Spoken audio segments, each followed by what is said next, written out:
2, 1. It's Plat Chat VALORANT! I almost cursed in the first 3 seconds. I almost pulled an Achilles. Nice. Yo, I haven't been on an episode in like 2 months, and then they put me on the Plat Chat Pacific episode as the biggest Pacific hater, and they're gonna make me host for the first time of all time with all y'all guys. This is gonna be a good time. This is gonna be a good time. 3v1, baby. Let's go. Yeah, that's right. I like our odds here. It's gonna be nice. It's gonna be nice. We got the Pacific love triangle going on here. I don't know what's going on with you guys and your casting duos, but you guys are all casting together. It's a nice, good time. During the playoffs, it's a nice, good time. I don't know. We have caster polygamy over here in Pacific. All right. You know? Yeah, we're open to all things out here in Pacific. You know, I think I would really like that in Americas with never mind. What are we talking about? Ethical. We gotta get through 5 minutes, guys. We gotta get through 5 minutes. So you guys want to talk about some Drake and Kendrick? Yes, that's all I've been following. I've been right there with you. Let me just say, first off, Kendrick or Drake? Who's winning right now? Kendrick? Are you joking? Kendrick? It has to be? There's like no discussion about it. I'm seeing if the white people are sane, bro. I'm seeing if the white people are sane out here. I'm just checking. Look, I know Kendrick. The freeze frame on Cliff. Falling out of my chair. Oh my Jeez. God. Oh no, it's definitely Kendrick. Drake's always sucked. Hotline Bling was a crappy song. I'm so close. I'm on the verge, man. I'm so close to cursing, but he's always been crap. Kendrick's the GOAT. Yeah, base is hell. Base is hell. All right, let's talk about some. Let me get you guys to carry me through some Pacific stuff because first topic. This one is a little heated right off the bat, and just coming at you, Achilles, in particular. DRX missed both Masters of 2024. And I've got to get y'all's thoughts. Seth, this is your baby, and it's. I'm sorry, but what is going on over here in the DRX camp? Is it my baby? They haven't really been my baby this entire year. It is you. Everybody else has disowned them at some point except for you. Yeah, I know, but at this point, I feel like I'm fostering. It's not actually mine. Like, I'm watching it for a little while, and then I'm gonna see it off. And I think that we're at that stage. I think it's time to just be like, you know what? You've hit it. You're 18 years old now. No one wanted to adopt. It's time to go out and take on the world. Yeah, at least you weren't hiding your kids like Drake. I can't. Yeah, it's true. I was about to say I can't wait to be a father. It's gonna be the best day. Oh my gosh. So they played Paper X and then Gen.G and 2 close games actually. Despite after going 5-0 during the regular season, I'm not sure. I haven't watched an episode of Plat forever, so I don't know what y'all's takes are at all. Even though you guys have been on like every episode since here, but to me, this looks fairly close, despite the score lines in Paper X. Like they got 3 maps every time, and like they were again the top team in the regular season. So Yeah. like. I mean, listen, I think Paper and I were just talking about this before Plat. We were doing a rehearsal, right? Everyone thinks this is all live, but we were doing a rehearsal script here for Plat. No, we were talking, and I think the conclusion you can take from this is probably an accurate representation of what you should have expected when we first heard about like Bane having to join last minute, Flashback taking a break, et cetera, right? Okay, so like on their peaks, they're still really good. Individually, they're very strong. I think Bane being so good for them during the regular stage was a surprise for most. It was definitely a surprise for me, man. Like I rated them pretty low going in for a top team. Like I was like, okay, they're going to be like the bottom of the top team, right? And then they went 5-0. So like that's what convinced me to like, okay, maybe I should rate them higher. I mean, dude, every week they're doing fine. But now that they face stronger opponents, I mean, it was very clear that Bane was buckling for sure. Like, dude was not able to handle Paper X. And then I think once Bane fell through, because he was also so crucial as a secondary caller, Stack starts to fall through, his calling falls through, which means his fragging falls through, and then everything just falls apart. Like there were replays where like Foxy9 during the comms and stuff, he'd like have to apologize for his comms because he's like catching on that he's like giving the wrong comms and things like that. And it's just like you can tell that it was not what they were playing with during the league stage. So I think it's just like, okay, they finally got really tested to their limits, and they're not ready. right? They're not ready with this 5. Throwing my one shot out at Termy real quick. I mean, it is the first fucking time this Foxy 9 guy has played an elimination game, so I have to cut him some slack, bro. Oh, it wow. feels like this Yeah. guy never gets the pressure, never gets the pressure situations, and yeah, this is what's gonna happen when you never trust him in those situations. Probably the same thing with Bane too. I think you dropped that F-bomb like 5 seconds after the 5-minute mark. Yeah, I of think course. we Dude, just it's got it. calculated. It's calculated. I literally looked down at my screen. 12, Immediately went to 12:05. check. He was we're watching. good. I immediately went to check. I feel like we made it. But no, to go off the back of that, like I think the biggest issue for DRX was that this was the first time that Bane was like having to play against Paper X, and it was in like a pivotal match. Yes. It's everyone always talks about like that first time that they play against the squad, how brutal it is. Had he been able to get that experience, you know, in like a round robin, or if they were in opposing groups, like maybe if they get that rematch, he's able to start things off a little bit more heated, because we saw him starting to warm up. He was pretty, you know, big, and then being able to take that second map, and he had his moments even, you know, in the relative stomp of the third one. But that start, like he was just completely absent. It felt like it was basically like Foxy versus the world, kind of. Yeah. And then Bane started leveling up, and then it was like he and Foxy and Mako. It was just those three trying, and then like Buzz was just getting punished. Like he wasn't able to find any of his normal value on his entries. Like he was just dying, not trading anybody, and also like not garnering any information, because half the time they couldn't even see like who the fuck shot him in the face. So it was just brutal. I mean, Paper X right now look absolutely incredible. Yeah, I think there's a lot of things going on here. I think like DRX might have just peaked a little bit too soon with this comp, and again, you have a lot of young players who don't really have that experience in high pressure situations like this. I think you could forgive a lot of this stage, in my opinion, like with Bane having to come in very last minute before the stage. Like literally, they told me that like they only had enough time to practice one map per day before Bane like showed up for the first match of stage 1. So basically it was like 6 days. They practiced like 6 or 7 maps, and that was it. So like, you know, it's still taking some time to get it all together. But what's concerning for me is that Mako and Buzz were pretty not great.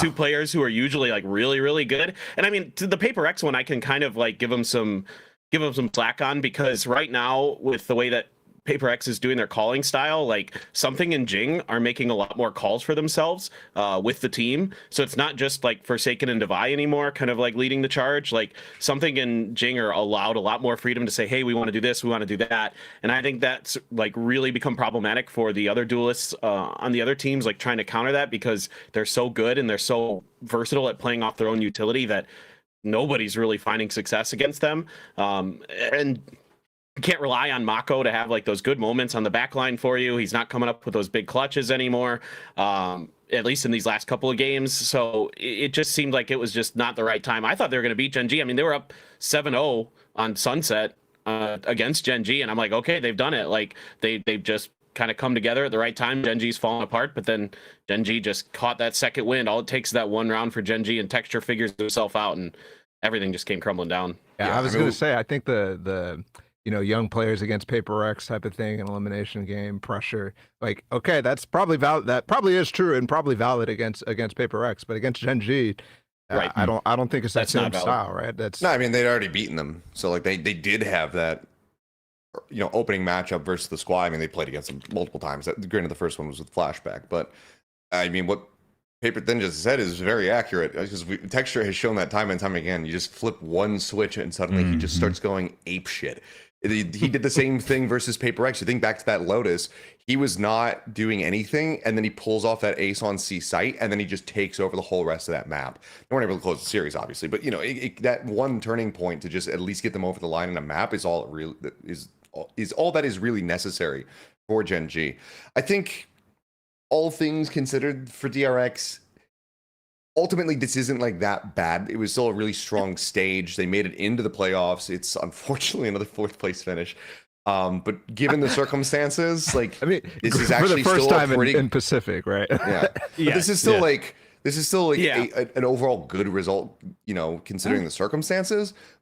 But it just sucks because it's fucking the RX, you know, like the fact that that is not one of the teams that's going over. Yeah, Like, exactly. Like one full player stop. adjustment shouldn't be the thing that's like really killing them here. Yeah, So- getting new Zera should not kill your chances, right? Like,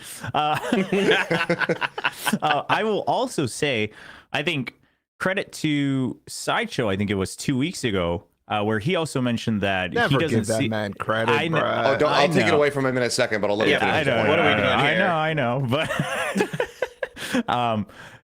he also commented on the fact that it just seems like DRX's comps are so safe, right, and so standard, right? They're going with the one initiator, one sentinel, and I think that's probably also a result of they couldn't cook too much, right? They had to play to their strengths, etc. And I think you saw a lot of that as well, right? I mean, even when they're playing as Paper X and stuff, it's just like at that point you have to rely on Foxy9, like getting really good solo alert kills. You have to rely on Buzz at a certain point, creating space for himself. And the reason it works for teams like Gen.G is because like they're willing to do that and they'll play off of it with each other. But DRX, like, dude, that match, I mean, Buzz, you could tell that Buzz was just like, dude, I just have to do this on my own. And then he was literally on his own. Like, no one was there to trade for him. He's just going in to die, like 0 kills for the entire first half or something like that. I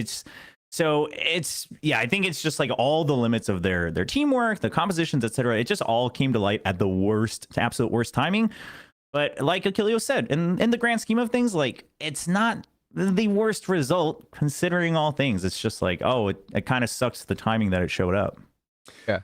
To take away any and all credit from Sideshow, motherfucker went into Sliggy's stream when they were up 7-0 on that sunset and said, "There's no way DRX Oh my loses." God. And they proceeded to get absolutely shat on. Isn't that more credit to him though? Like this is his power, right?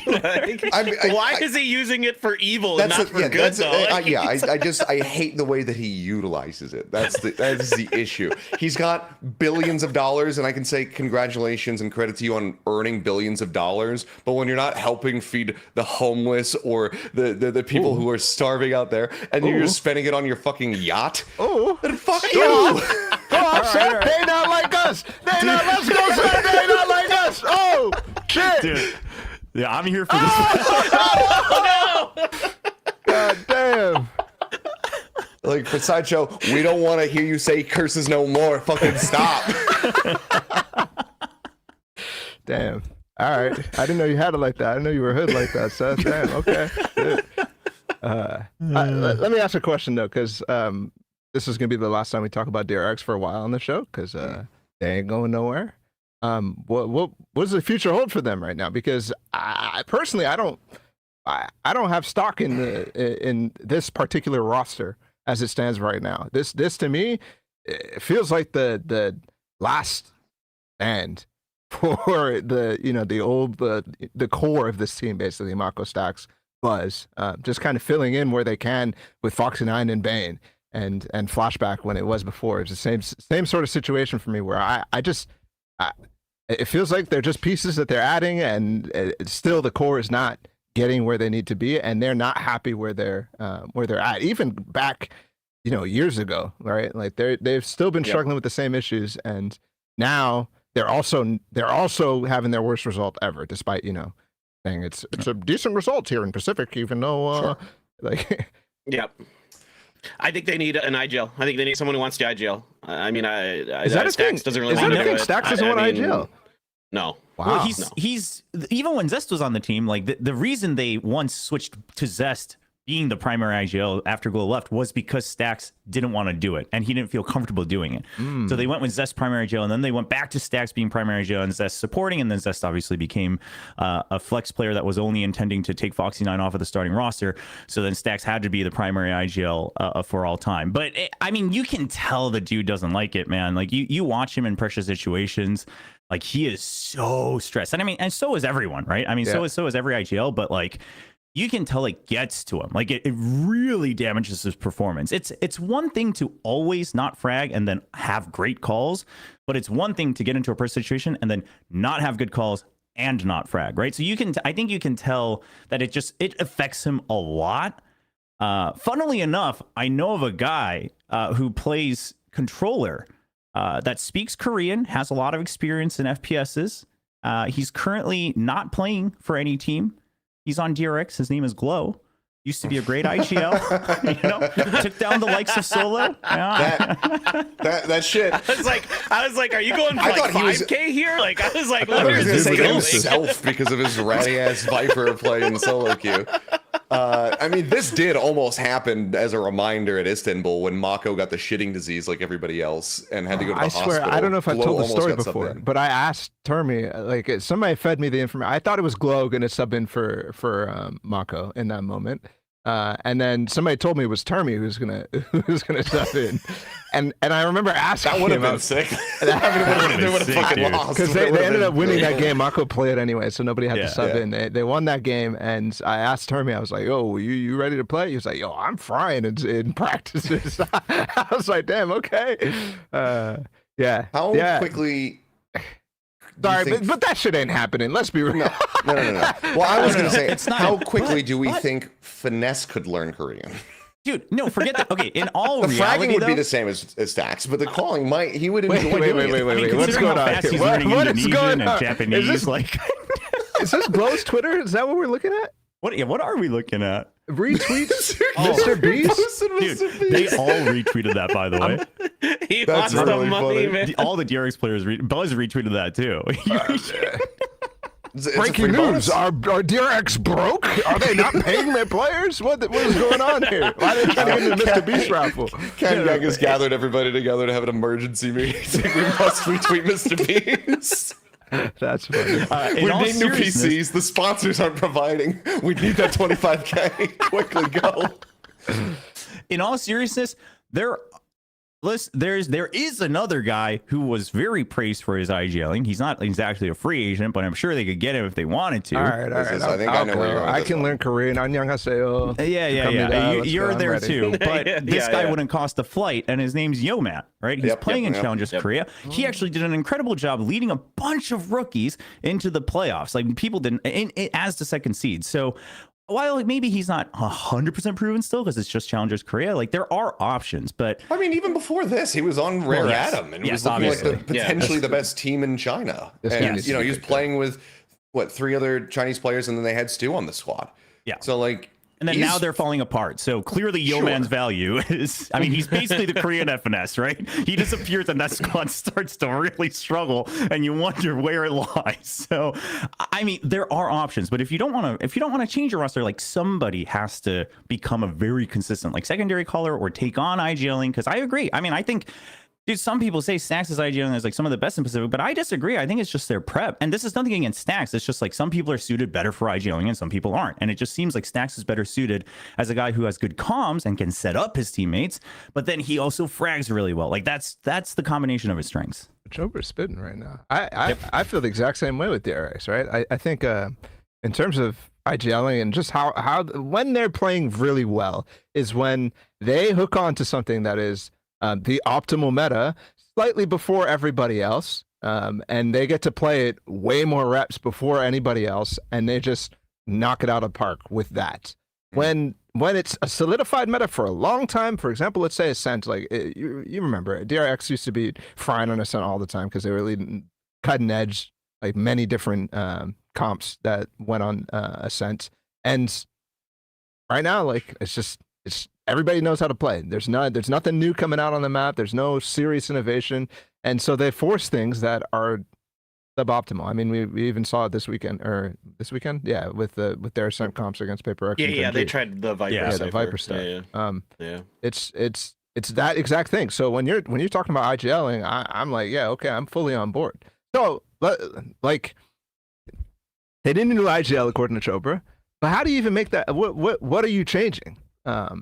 Other than because so that's the tough part. I mean, I think there are obvious choices considering the roster changes they had to go through, right? Just by circumstance. But obviously, like, it feels bad to say Bane just because he was the latest to join, because like he carried them through the regular split, right? I mean, he had such big impact. There's no doubt about that.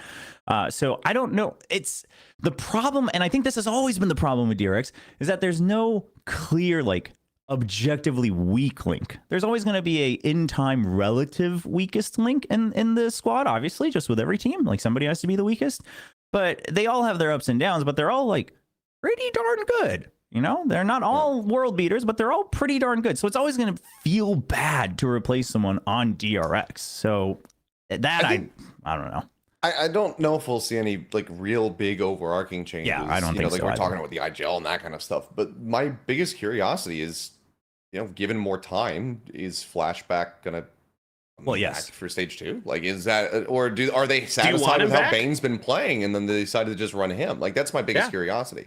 Because right now, I mean, the big moments from Mako has typically been when he's playing the Viper, which granted, there's going to be some nerfs coming through, but like his Viper timings and everything like that have been absolutely astounding.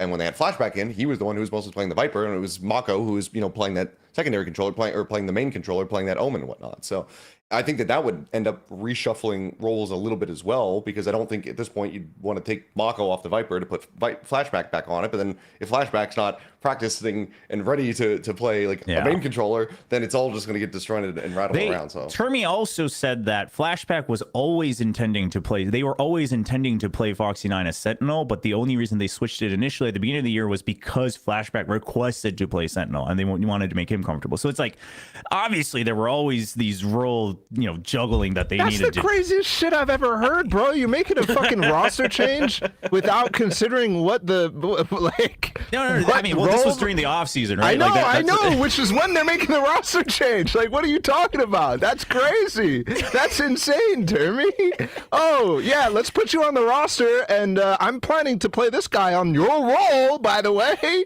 that's crazy.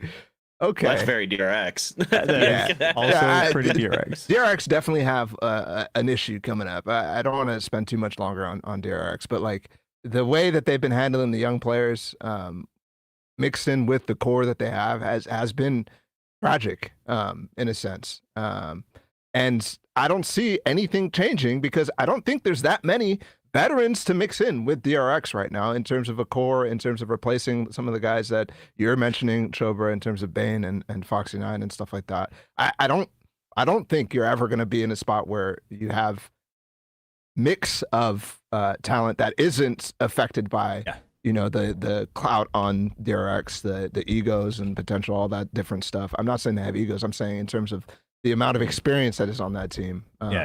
It's always going to be nerve-wracking. So anyways, let's move on. That was a big one to start off.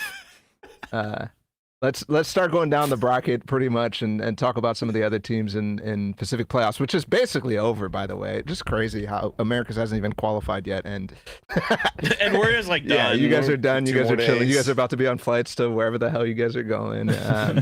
Let's ask this question real quick, because we had some heated discussion when Chobra and Paper Thin were discussing DRX. They're like, with their T, their monocles. They're like, oh, how do you think this will go? They all of a sudden got mad heated about Talon and their chances, because they played Paper X in their single elim qualification match, the real playoffs, basically the play-ins. And so I asked the question, would Talon have gone deep? This team went 4-1 in the regular season, and they end up playing Paper X. Yep, 100%. Well, 100%. I think they would have gone past the first round. No, Destroyed Oh, you didn't see this one. I didn't see this one. No. They didn't see that one. What? But they look good otherwise. But then I mean, yeah. but like I think Talon has a ton of potential, but and I think Frost is actually doing a pretty good job with the team. Other than that, Lotus, but everybody's getting destroyed by Paper X on Lotus, so I don't know what to tell you. Like, they just decided to put Forsaken on Breach, and it's just running people over. But I mean, I think Talon has a lot of potential. I mean, I think there's tons of talent on this team. Jip Boy is crazy good in every situation you could want him to be good in. I think Governor is probably the weakest link right now on the duelist, just kind of getting shut down sometimes. I mean, on that Neon, he went 0 and whatever on the first half of Sunset. So like there's problems, but I think they're better than T1? Probably. In my eyes, they look better than T1. Yeah, but T1 on which day though? Like T1 on May 4th or T1 on May 5th? I mean, big they difference. had the force with them on May 4th, Yeah, but they right. lost Well, it on the 5th. So. Yeah. I mean, they got crushed by Paper X. I mean, Talon, they took a map, but like they both ended up getting bodied, for the most part. And like Paper X, they basically just used Talon as a fucking hors d'oeuvre to just get their hungereds ready. Like they just yes, that was delicious. I'm ready for the main course. Let me feast on this T1 squad.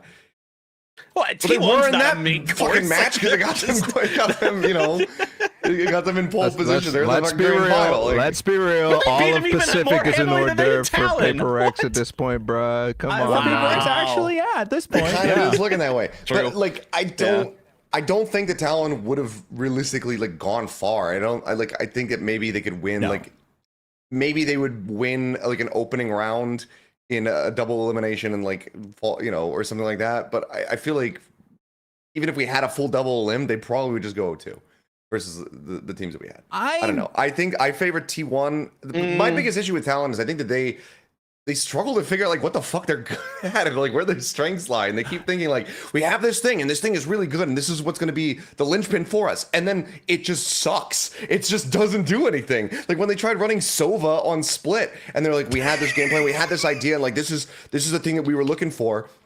And I mean, Chober can speak about this a little bit more because I think Frost asked Turvey straight up on that round table that you guys talked about. So I'll pass this over to you. No, that was so funny. Dude, that segment was so much longer too. Obviously that video is very edited.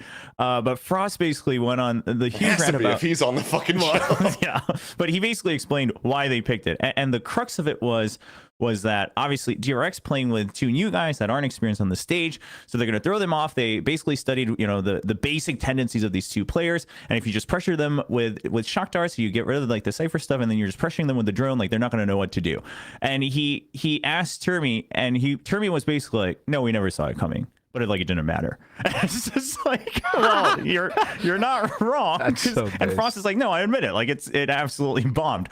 But it's funny that you say that. I think a lot of us agree with that, and I think Frost agrees with that because immediately in that post match conference, he straight up said, well, maybe I'm just cooking too much too fast, right? Like I have these ideas. I don't think they're objectively bad, but maybe I'm just throwing too much at my players. Maybe they're not able to digest it. And maybe that's on me. And so I was like, you know what? This is actually good. It's a good responsibility because I kind of agree. Yeah.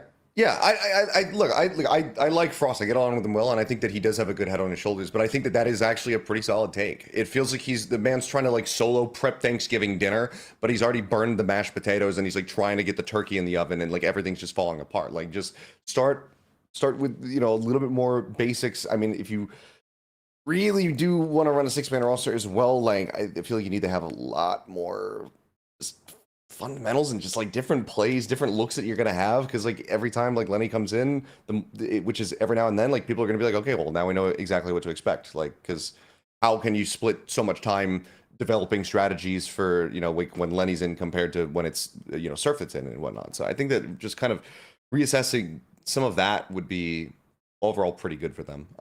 You know, I know that he is a firm believer in the 6-man roster. I think that it is possible. Clearly, I know it's not impossible to run a solid 6-man roster, but just no one's really been able to do it. And I don't know if it's worth really putting all of your efforts into trying to become the first team to pull it off. Well, I think they made a pretty big misread at the beginning of the season, thinking that Lenny was going to be the guy, right? Like he was their IGL. They were like coming in and they like put this team together, and everybody's kind of you know, furrowing their eyebrows at it, and they do look better with Surfing, to be honest. I mean, that's like when he's in, they're winning more maps, I'm pretty sure. And so it seems to be like now they've switched to Cruise. So like my thing is with Talon, they're getting better. They're identifying their problems pretty rapidly. They beat T1 2-0 earlier in the season. How are they not better than T1 right now? I don't see any world where they're fucking not. Like this is just a better team than T1. In my opinion, 100%. They're better than T1. Like this is just like they're pretty solid. Cruz is doing a great job IGLing. They're doing a great job identifying problems. Like against Team Secret, they made some great changes, kind of adjusting to Team Secret style to get over the line when it looked like they were struggling. I think they're better than a lot of other teams in Pacific, that's for sure. And I mean, T1, I think, got a little bit lucky with the way the timing of everything worked out for them, and they hit a nice streak at the right time. I mean, I agree. I think they are better than a lot of other teams in Pacific. I think they're better than 5 other teams in Pacific. I think that I think they ended up in a pretty decent spot, but I think that it can be iterated on for this team to continue to grow. I don't know, man. I mean, you're talking about like how, you know, Governor potentially being one of the weaker links on the squad. You've got Saya player on the other side, and Saya player is fucking crazy. The man's cracked out of his mind. They beat him 2-0. What do you want? They fucking beat him. Dude, but when they beat, I mean... But this, so what? We had the pivot. Like, there was really pre-pivot. Listen, But that was pre-Talon even getting better too. Let's actually move on to T1 because I don't want to get hung up on Talon. Did we talk about? I don't know if you guys would know, but did we talk about Frost's comments about his team and Fury and all that last year? briefly Oh, did. that got Yeah. deep dove Yeah, on yeah. in the last of Yes. the. Okay, all right. the humiliation kink, et cetera, et cetera. Oh, right. I remember that clip. Okay, yeah. All right, let's move on to T1 because obviously there's contention here between them.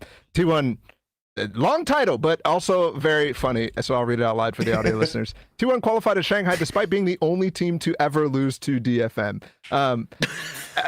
Dude, can I just say, can you imagine? No, can you imagine if T1 lost to DFM only to bait DRX into picking up DFM's comp on Ascent so DRX gets eliminated? So they thought that it'd be good. Oh dear. That would be the long con, man. It's about to not be called the Sliggy Mastermind anymore. It's gonna be the fucking Shober Master. Like, what the fuck? Jesus. What is that convolution? That's T1 went 2-4. That's a crazy imagination. They barely squeaked into playoffs, and then they end up beating Team Secret, which we don't really have to talk too much about that game, but then beat Gen.G as well on just super form. I don't know how the hell they've pulled this off, but they're going to Shanghai. Clearly, Clinton, you don't think that they're that good. No. And so is this going to be like a repeat of champs of Tokyo for this team, or of last year, basically? I definitely think that they're probably not going to go far. Yeah, I mean, I don't imagine them getting any better than 9th, 10th. I mean, that seems pretty within the wheelhouse. They struggle with a lot of things. It's hard to like identify something. I mean, yes, the IGLing has looked a little bit better with X-Curate, but there's still quite a bit of readability with some of their executes and stuff. Like their Lotus is starting to get figured out, like how to keep X-Curate uncomfortable, which has been their best map. I don't know, man. I think there's like a lot of really good pieces on this team, but they haven't all really come together. And I think, obviously they're excited to go. There was a lot of optimism after, making it to Shanghai, and it seemed like the vibes were kind of getting better, but then they got absolutely just destroyed by Paper X. And I think they're going to be in pretty rough shape coming up against some of the best in the world. I just think that so here's the thing. First of all, I think it's kind of hard to read where T1 is at right now, right? Because they're so volatile. They've gone through so many micro changes that it's very hard to assess like where are they right now. I think all we can say is that we've seen their potential, right? Like their peak potential, and we've seen their individual mechanics, etc. Like they have clutch power to carry through. But I also think their map pool is abysmal, and I think Secret absolutely just threw that map draft, man. Like T1's map draft is so blatant. Like their strengths and weaknesses are so blatant, and it's just so clear that they're just like they've decided like we're just gonna give up on certain maps. We're just only gonna focus on certain strengths, and we're just gonna go with that. And I mean, if you can't exploit that, then yeah, I mean, sucks to be you. But right, I don't really feel that sorry. So I think T1's biggest weakness is their map draft. So is the extra like 3 weeks going to help them for Shanghai? I mean, maybe slightly. Maybe they'll finally not permaban Icebox forever.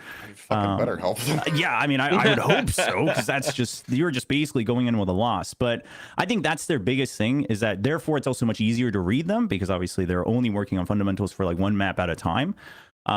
So I think until we see a wider map pool, like I think they're going to be volatile. Like, I mean, at their worst, I absolutely agree. Like they'll probably be like 9th or 10th, but at their best, I mean, I think they could go into like 6th, right? Something like that at their best, but they would have to play their best every match. So yeah, I don't know. I don't know if the form is going to be sustainable, but I think that at their peak is the biggest thing. And like when they are on point, I think that T1, I think that's where they're, better than a lot of the other squads that we had. And then, that's what got them into this position. That's what got them qualified for this tournament. I think that they have put up some really, really strong ideas. I think that Rossi in particular has been looking better and better. Izu as well. Yes. Izu had a really just slump of a start.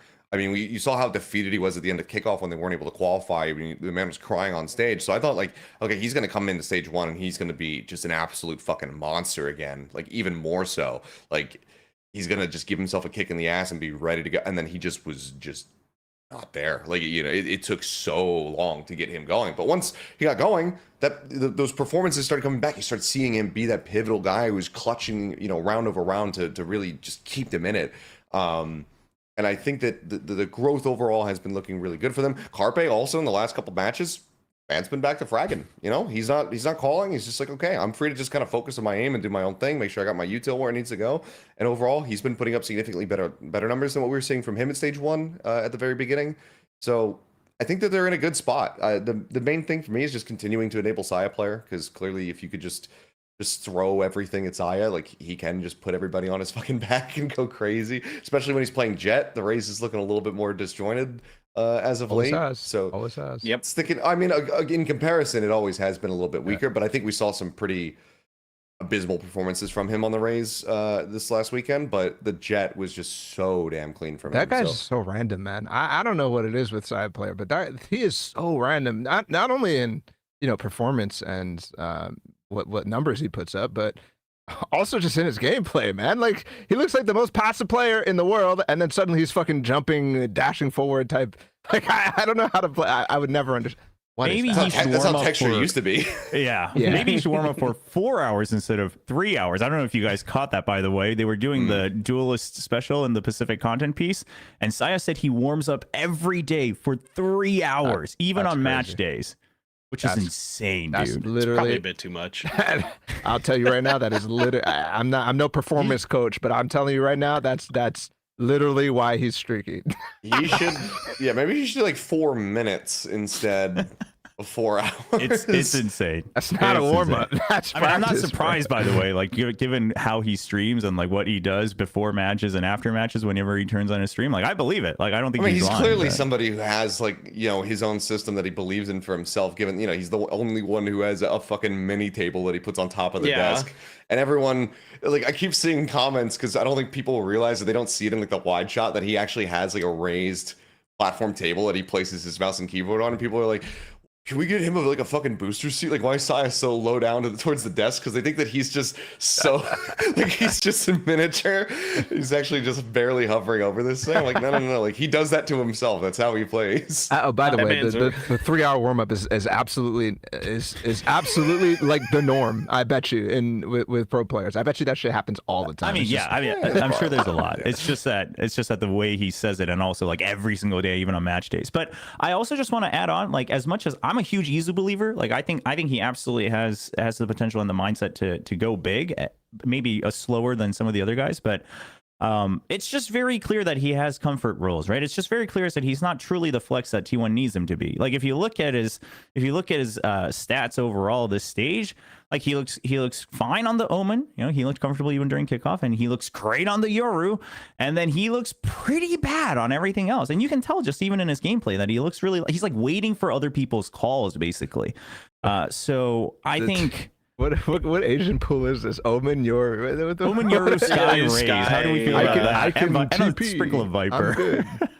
Yeah. I mean, my concern with Izu is that he has not performed in the playoffs. He has looked really shaky overall, like, especially against Gen.G and Paper Rex. So, like, against top tier talent, he doesn't seem to be able to play as well as we would hope, as what we would expect. Because I'm with you guys. I like Izu a lot. I mean, everybody behind the scenes is talking about this guy. Like, everybody, every coach, every player has high regard for Izu. Like, I haven't seen it just yet. I don't know if it's pressure. I don't know if it's, those kind of things that he needs to get some of the stuff out of his system being on stage.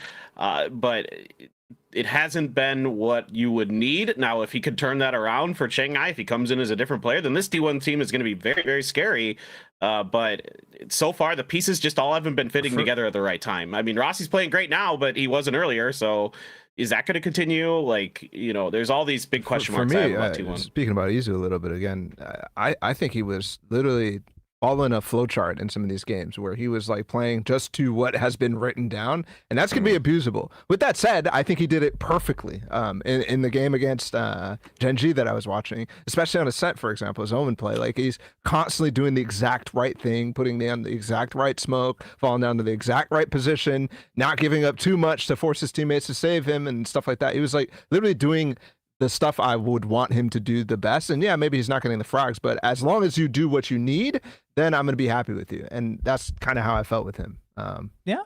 But yeah, either way, I T1, they look pretty good, to be honest, in playoffs overall. But I didn't watch them in the regular season. I don't know how they lost to DFM. I don't know how they only got 2 wins overall. So I haven't seen the lows for you, so I can't really comment too much. I don't see them going super far, but I also am not as low as I think most of you guys are. I would I'm just call lost them. on him. I'm I just would call lost them on a him. dark horse, Lost. basically. Yeah. Okay. Yeah. Yeah. Alright. If they do anything, they make a deep run. I think it's like fully unexpected. Potential's that they there. go that Yeah. deep, but I think the potential is there. I don't think that. I believe in them more right now than I did last year when they went to Tokyo and Champions. I was literally casting the other day with William, and I almost said like, "Oh, T1 are going to their first international since lock-in," because I completely fucking forgot. They've been to every that they single went one. to. I completely forgot that they went to everything last year. Yeah. And I was just like, oh yeah, it's because it was just like the most forgettable It was very appearances. They forgettable. like beat EDG and then lost to EDG and then like lost a foot or whatever in champs. And I was just like, yeah, I completely forgot that happened. So I'm hoping that it's a little bit more memorable this time. Maybe it will be. Maybe it will be. Speaking of memorable for Pacific, let's talk about Gen.G, the only team in recent history to make it to finals, runner-up of Madrid, and they make it back to Shanghai, despite. I don't know. But you guys have to clarify this statement to me, because to me this is what I wrote. Looking at the standings of the regular season, looking at how they played in playoffs, tumultuous split. Is that accurate? I think so.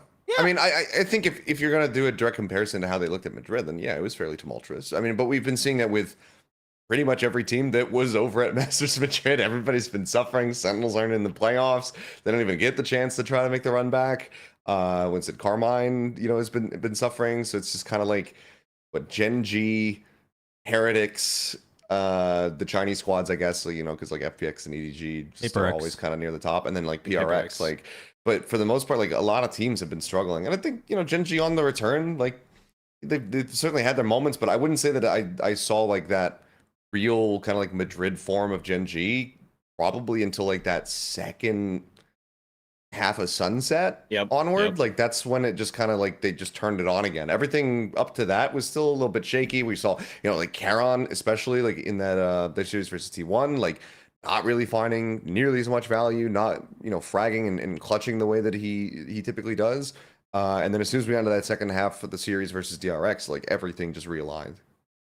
They felt too passive to me a lot of times this year compared to what they were doing at the beginning of the year. I felt like they got, I don't know whose kind of decision this was, they got reeled in a little bit. It felt like they were kind of just not going for those aggressive plays that you would normally expect out of like Munchkin and things like that, and kind of setting up texture. And it feels like they finally kind of started to figure that out. They're like, oh yeah, we can push these teams, we can get aggressive. And Solo talked about it in his post-game press conference, that they were giving too much space to DRX and things like that were causing them problems. So one of the big changes they made on Sunset was they said we need to start contesting at the front of the mains and things like that, and start kind of pushing DRX to kind of collapse that space, don't give their cipher any comfortability. Is that even a word? What am I talking about? Yeah. It's like, what is that? Is that a word? I don't think it is, but People say it all the time. I'm pretty sure it's not a word. I don't know. I'm pretty sure it's not. Yeah. But regardless, things like that. I think it's literally just kind of needed to comfort. change. I think you just say they just comfort. say no comfort. Yeah. I'm just making up words like. You sound like somebody from the South. I know, dude. That's got me a new bed. It's got so much comfortability. I know that's right. Mm-hmm. Oh boy, I just sink down into that motherfucker and I just knock out. Yeah, but I mean, regardless, I think Gen.G just needed a little bit of confidence and a little bit of aggression, and they kind of just got right back to where they needed to be. Is what it looked like to me. Dude, I'm just so scared of turning into the biggest overreactive Andy this year, because at the beginning of the year, I rated T1 mega high. I thought they were going to go so aggressive. I did too. I mean, pretty much all of us did. Well, yeah, but higher than most, I would say. And then I rated DRX low. right? And then I also said I was scared of Solo joining Gen.G as a coach because I thought that was going to make them more passive. And then they go on this huge aggressive run at kickoff and in Mrs. Madrid. So I'm like, okay, I'm convinced. And then stage 1 starts and DRX starts to crush everyone to the point that I have to just admit that I've been wrong, and I rate them the highest in Pacific going into playoffs, right? And T1 just absolutely crumbles. So I bring them back down. And oh, look, T1's going to Shanghai and DRX has been eliminated and Gen.G's playing passive now. So I don't even know where to start, but I agree. I agree that they've been playing more passive. The thing is I'm not willing to blame this on Solo single-handedly just yet. I do think it's just a result of, I think this is one of those cases where it's the result of their schedule, right? Where they just had to say, okay, let's stick to the fundamentals. Let's try to change things up, right? They're going to expect us to always push out, et cetera, et cetera. And then they start to play slow, which that wasn't their style and that's not what they were used to. And I think probably playing slow made them less confident too. My only concern is that to me, Meteor was like the biggest key to them in the beginning of the year. The fact that he was so reliable as an aggressive lurker whenever he just knew when to make that decision on his own. And then he had the skills to back it up. And now I think, first of all, more teams are willing to punish it. And also he's kind of lost either the mechanics or the confidence to pull that through, which I think also makes them basically lose out on a couple crazier rounds that they normally had in the beginning of the year. So do they change up, their comps or their overall calls to make him more comfortable? That I don't know. Damn. I just following all this. We saw that confidence coming back though, because I mean, Meteor was finding an immense amount of impact in that last series. Sure. He was going crazy, especially in that last map. So it feels like I think just for everybody at Gen.G, things just started clicking again right there. But I agree. It did feel like they just wanted to go with, let's try to coast on our defaults and just like our set plays and stuff that we've been using. Let's not try to do anything too crazy, too new or whatever. Let's try to just workshop some stuff in the background and see how far we can go without having to really pull out anything super new or whatever. Yeah. And then they got pushed and they went, fuck it, run at them. Like, no more passive play, just go. HSK took the bike away from Solo for a bit at the end of that sunset and just said, we send it. To me, it's not a surprise show, bro. You spend a little bit more time on Plat and all of a sudden you're overreacting to everything. I mean... and mispredicting. This has been the problem. That's what it was. It's all good because you were talking about like, I we rated can T1 provide up here, I rated DRX down here. Didn't mention anything about RQ and how you were predicting them. Oh my god, I remember that. I was like in bed watching that. I was like, what the fuck is this guy smoking? The copium's still there, man. It's all good, man. Hey, we appreciate the dog shit takes. We love them. Listen, they beat Gen.G, man. All right, you provide dog shit takes. We provide clout and viewership. That's what we they beat Gen.G when it didn't matter. And now their IGL is a free agent. It only would have It would have mattered if Secret would have done their job, right? That's not RQ's fault. That's fucking Secret.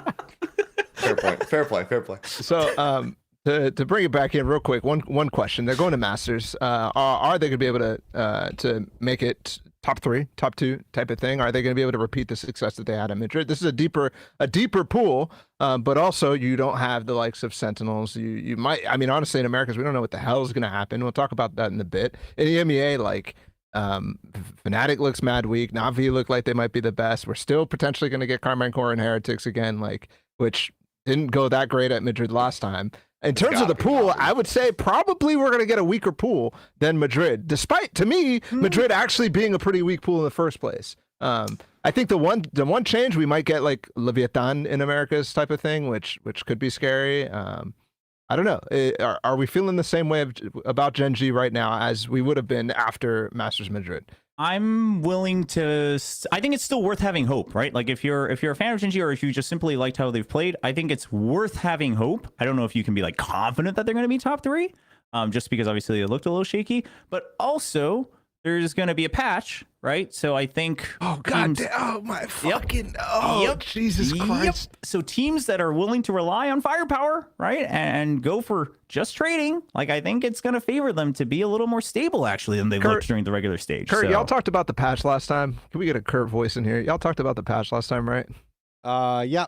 Viper right, changes, right? God, yeah. We're going Viper, into Cypher, right? What are we? You're so right about that. The firepower is going to be like. It's huge for them, dude. It's huge for them. The fact that they can just say, okay, let's just send it. Let's just go with double initiator and everything again, right? Let's just go with set executes and flood them every time. Like, that's going to be huge, especially Viper, dude. Flood takes and flood redos are going to be so big. So I think Gen.G's going to be okay. So you think Gen.G positive outcome with the patch? I think we're gonna rank everybody sure. based off of the patch Yeah. once this comes with through. the timing of the patch, right? Obviously, if time passes, I think that's a different take. But considering that everyone's going to be new to this, I think actually Gen.G should be somewhat favored in that aspect. Like they're going to get a boost from it rather than a nerf from it, in my opinion. Okay. I'm not that confident that they'll make top 3, but I am so fucking confident that they're going to make top 2. Paper X Gen.G Grand Finals, motherfucker. Pacific Trophy, guaranteed. All these motherfuckers coming out of the woodwork. Oh, I missed out on Masters Madrid, but now was my chance to make a splash at international competition. Get the fuck out the way. Pacific's taking this shit home. Oh yeah, I like it. I knew that. I literally knew you were gonna do that too. I was like, what is this guy talking about? Fucking, it was either that or you were hedging hella hard. You're like, yeah, they're gonna be dog shit, so that you could be like, yeah, let's go Pacific. Just edging myself with my expectations. Yeah, for real. All right. Cue the colors in the chat. They're everywhere. They're in my head too. What the hell is happening? We're gonna get to predictions soon, but let's get to other types of guarantees. The one guarantee in Pacific right now is Paper X, the one team we haven't mentioned that's going to Shanghai from Pacific. And I mean, if they've been playing with Jing all season, all split, to me the stocks are through the roof. This team is definitely like back up there in terms of potential, in terms of possibilities. And speaking of the patch, like, I'm thinking that this team is the one team that is going to absolutely destroy. No, they're so happy about this patch. They're deleting Vipers and putting in breaches, man. They're ahead of the meta right now. They figured it out. I mean, they don't even care about this patch. They've already strayed away from Viper Cypher so much. Yeah. Like, Mind Freak plays it on like 2 maps. Like, it's just, that's it. I mean, you know, like what, like Icebox Split? and Split. Yeah, Devile play it on like Split and whatnot, but like they don't do it on. They don't do it on Lotus. They don't do it on Sunset. They got those fucking devices running around putting up walls in places you didn't think they could go. Just boosting himself into the fucking stratosphere and picking people off across the map as Sage. Like they are gonna be very happy about this patch, and we can ask them because they're in the chat. How do you guys feel? Oh no! Good patch. Hey guys, answer to the podcast, please. Hello. Let's talk about. Go ahead, Clint. No, I was just gonna say. I mean, I think this is the best version of them I think we've seen since the end of last year. By far, I think they might even be better than last year right now, in my opinion. I think they're. I was going to ask you. That's a hot take, dude. They're so smart right now. Like the way that they work maps, it's not just like they're not just W King. Like, yeah, they're happy to do that, and they're happy to like use a lot of their utility to catch you off guard. And like something is so smart with his smokes right now. I think this is something that really goes under the radar with his gameplay. Is how good he is with his cloudburst to set himself up or set his team up to cut off angles to isolate fights. It's so good right now. Like the way he is playing, he has finally gotten himself together. Jing is Jing, man. He's just nuts. Like literally, Forsaken is saying that his main focus right now is getting Jing set up to go crazy. Like that's literally what he said, just to let Jing go crazy, and it is starting to work, and it is showing, you know, with the way that Forsaken is using these agents like Breach. I mean, they're reading the meta well, they're reading their teams, their opponents very well. I am so thrilled with the way they're playing. I am. Devi is insane, by the way. He's like the best player on that team, probably, like because he's so smart. I mean, like it's just insane how deep they are. I was just laughing because I'm always in the position of like hyping up the Jet players for whatever like specific mechanic that they do, and I'm just sitting here listening to you talk about his cloudburst. So I'm like, damn, is this what I sound like? It's like it's like trying to. It's like there's not much the Jet players do, right? They op, they dash, they like have good movement, and us analysts were like pushing up the glass. We're like, oh, their cloudburst, like the way he curves them is like the craziest shit I've ever seen. Like, I don't know, man. It's the angle with which you're right. You're absolutely right in your base for that shit, but it's just funny to me. Thank you. Sorry, but it is how you sound too. Yeah. Oh, I was just gonna say. It's all good, man. It's whatever. It's whatever. This is what happens when you hang out on Plat chat with the. Yeah, actually, I'm not gonna finish that sentence. I was just gonna say the thing that I'm excited for, which isn't necessarily a guaranteed thing to happen, but like one of the things that does excite me about having a little bit of a break and then going over to Madrid is just seeing PaperX get to maybe even cook up some new comps, which is something that they haven't really been able to do too much of throughout stage one because of the just very late announcement of like, hey, Jing's back, like, okay, we're just gonna keep doing the same thing that we were doing before. Like we had a couple adjustments, still working the stage into the comp, going back to running a duelist on Sunset, that sort of stuff. But other than that, it was basically just Forsaken picking up Breach a little bit more, like especially on Lotus. And that's kind of been like the one huge thing that we've seen from them. So I'm really curious to see if they're gonna have anything super crazy to surprise us with, because it feels like they're always kind of good for that. We didn't get PaperX to be the first team to play Clove in tier 1, unfortunately. I was really hoping they'd pick them up, but trying to beat us to that mark. But maybe we can have PaperX be the first ones to really master them. Oh, I thought you were gonna say that matter. Wow, I will not stand for the Berlin No. It was Life. It was Life that played it. Life played Clove. Well, yeah, but Berlin is the mastermind of that team. Okay, fair. Life got rocked on Clove, dude. He did not have a good time. He did not play super well in that match. I'm telling you guys, don't worry. He went like 5 and 12. PaperX is bringing them out at Shanghai for sure. Forsaken's gonna do it 100%. For sure. It's a fucking Plat chat guarantee right here. Does everybody agree? Because it's happening for sure. So it's not happening then. It's like, no, come on. No. When I host these episodes, I know it's never happened, but we're not having any of this bullshit Plat chat guarantee. When we go to the predictions in a few moments, we're not having any of this bullshit. All right, I'm just letting you guys know. If we guarantee it, it's a guarantee. I'm just saying, none of this wishy washy. Anyways, wait, real quick. If we could, I do have a round where we have something smokes. If we wanna pull it up. I would. Okay. Let's go, man. Let me get my notebook out. God damn. Kurt, pull up the clip. I got it. It's a bonus round too. So they won the pistol. They won the second. It's in the run of show, Kurt. It's under PRX Look Unstoppable. The smart bonus round. I got and you. let's Yeah, this is gonna be good. I'm so excited, man. Something like, VOD review. Let's go. Oh my god. There's so much that's so good about this round, like, and because PaperX is like, Forsaken goes crazy in the first couple of rounds, and he's one away from a Rolling Thunder. So T1's gonna like try to contest on Mound on Lotus, and like you've got Forsaken and Mind Freak behind him. But look at this. Look what he does here. So he's just like got a Guardian. He's like, oh, okay. And they're like, they hear this tap and then they push out. Immediately he smokes. He cuts off the whole team. And then he isolates fights. I mean, he's so smart. The second one's just nuts. But then they're going to lose a couple of players.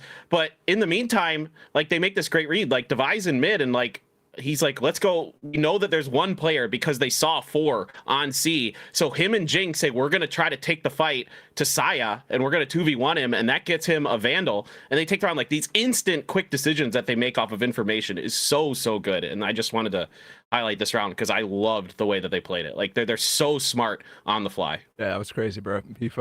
He took that cloudburst and threw it at his feet and then sat in it.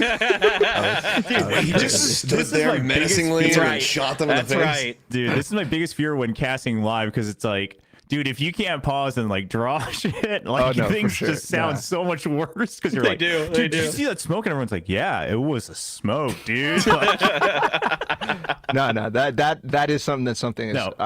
He's always so phenomenal at his quick decision making, and also I think what's gotten really good this year is quick decision making individually, where he's saving himself, he's getting a couple kills in moments that are bad, but also able to communicate what the team should do in those moments. And dude, I think that clip is perfect for it. The fact that something is caught in replay comms being like, let me call, right? Like the fact that he feels that confident that he wants to take the reins, because obviously, you know, like they take turns if someone's not feeling confident, like they'll do that. We all know that. But the fact that he's like, no, dude, I'm dialed in. Like I want to make this call. That is a really big good news for, I think, PaperX and PaperX fans for sure. I think if you want to go crazy and just sit back and enjoy some Jet gameplay, Bala, I think you should watch that 13-0. That you got watch something on that map. That was some fucking crazy ass Jet gameplay. Like everything from his positioning, his flicks, that kind of stuff. Like his reads, nuts. Like all of it. Yeah, he understood perfectly like where Talon would be coming from at every single twist and turn. Like. He like killed somebody outside. To me. God damn, I'm so ready for this. Yeah, you must have have a pillow in your lap, or else don't roll too far back in that chair. But like, you know, like, he was reading stuff so well. Like, he'd get a pick over at C. Everyone, they make the call to just go flood take into A, and then he just peek back and he just catches like Governor trying to like blast back around the corner with a showstopper in hand. He just snipes him out of the air and shit. Like, every single time. So is this going to be my first ever demo review, basically? Like where I can just watch something's POV the entire time? Is that how the broadcast goes? Because I'm still waiting for replay mode where I can watch this like realistically. All right, Well, cool. but I'd say but it's the Pacific every Observers we're talking POV about, that you so- watch, every POV you watch from that map is a good one because it's basically nothing but Paper X's POV. So you get to see like every single kill. If you miss anything, the replay catches it, so you get all the action because there wasn't shit coming out of Talon's camp. Alrighty, let's do this thing. Let's make me right and guarantee a couple matches here. Yeah, do let's some make some predictions guarantees. for the rest of the playoffs. It's only one game, so we're gonna pick T1 versus Gen.G. I'm looking at the run. Kurt, I don't know how this works, man. Call to action. Last week you guys picked Navi. What are we talking about here? Is this the Yeah, we what are we looking at? fine. I'll do it for America's section because I mean, I knows did what it pick is. Navi. Don't worry about it. Don't worry about it. We'll You just do the pick. little Timmies. Oh, Yeah. okay. Little Timmies, you guys. Little Timmy's. Oh, okay. Also, Kurt, the thing is happening where you're mad delayed again. Just so you know. So let's pick again. Let's do Yeah. something. What? What did I just? What are we? hear? A random baby Bay appears. I thought it was Marved. T1 versus Gen.G. Here we go. Oh, it's just me. It's just me on the T1. Oh, man. The T1, and you know it makes sense if you listen to the episode. I don't know anything, but also I just hate Gen.G. Let's be real here. Wow. Man. What A the certified fuck? Chovy hater. Why? Wow. I didn't think just- I'd find you here. I just Damn. do, man. I don't know. There's something about them. They're just boring, bro. Okay. Anyways, they're boring. No, but I know exactly what you're saying, though. I know The only exactly what thing you're that's saying. exciting about this team is texture. Whatever. You're about to say fucking X-Curate. I was. Which also is exciting about T1 anyways. No, dude, they've all had their fucking moments where they're going crazy. Lakia, like he started off like Lakia got to fucking That Madrid by Guardian like 3K? basically doing nothing, and then like they got to internationals in spite of Lakia, and now Lakia's actually been pulling his own weight like significantly more in stage one. I will It's say been this great. is just a carry. This is carryover beef from the kickoff where everybody's like, "Oh my God, Gen.G!" Ah! And I'm like, the rest will of the say, city, dog shit. I'm happy. I'm happy you have your opinion because we avoid the curse, so that's good. No, it's No guarantee. I'm always right, but it's all good. So yeah, I don't know. You guys have I don't spoken your think piece. it's- Go ahead, Chober. So I ended up choosing Gen.G, but I think it's going to be pretty close because I do think Paper Race is a really bad matchup for T1, just like at any point, like even at the beginning of the stage, even at the beginning of the year, like off season. I've always thought the way T1's playing, they're basically trying to play their own version of Paper X's style, which we all know never works against Paper X. So I think that's just a really bad matchup for them. So I don't think you can read into that match too much, but obviously they're still very volatile, which is the only reason I picked Gen.G, because I think them being back on the upswing, them realizing like, hey, we should just play more aggressive.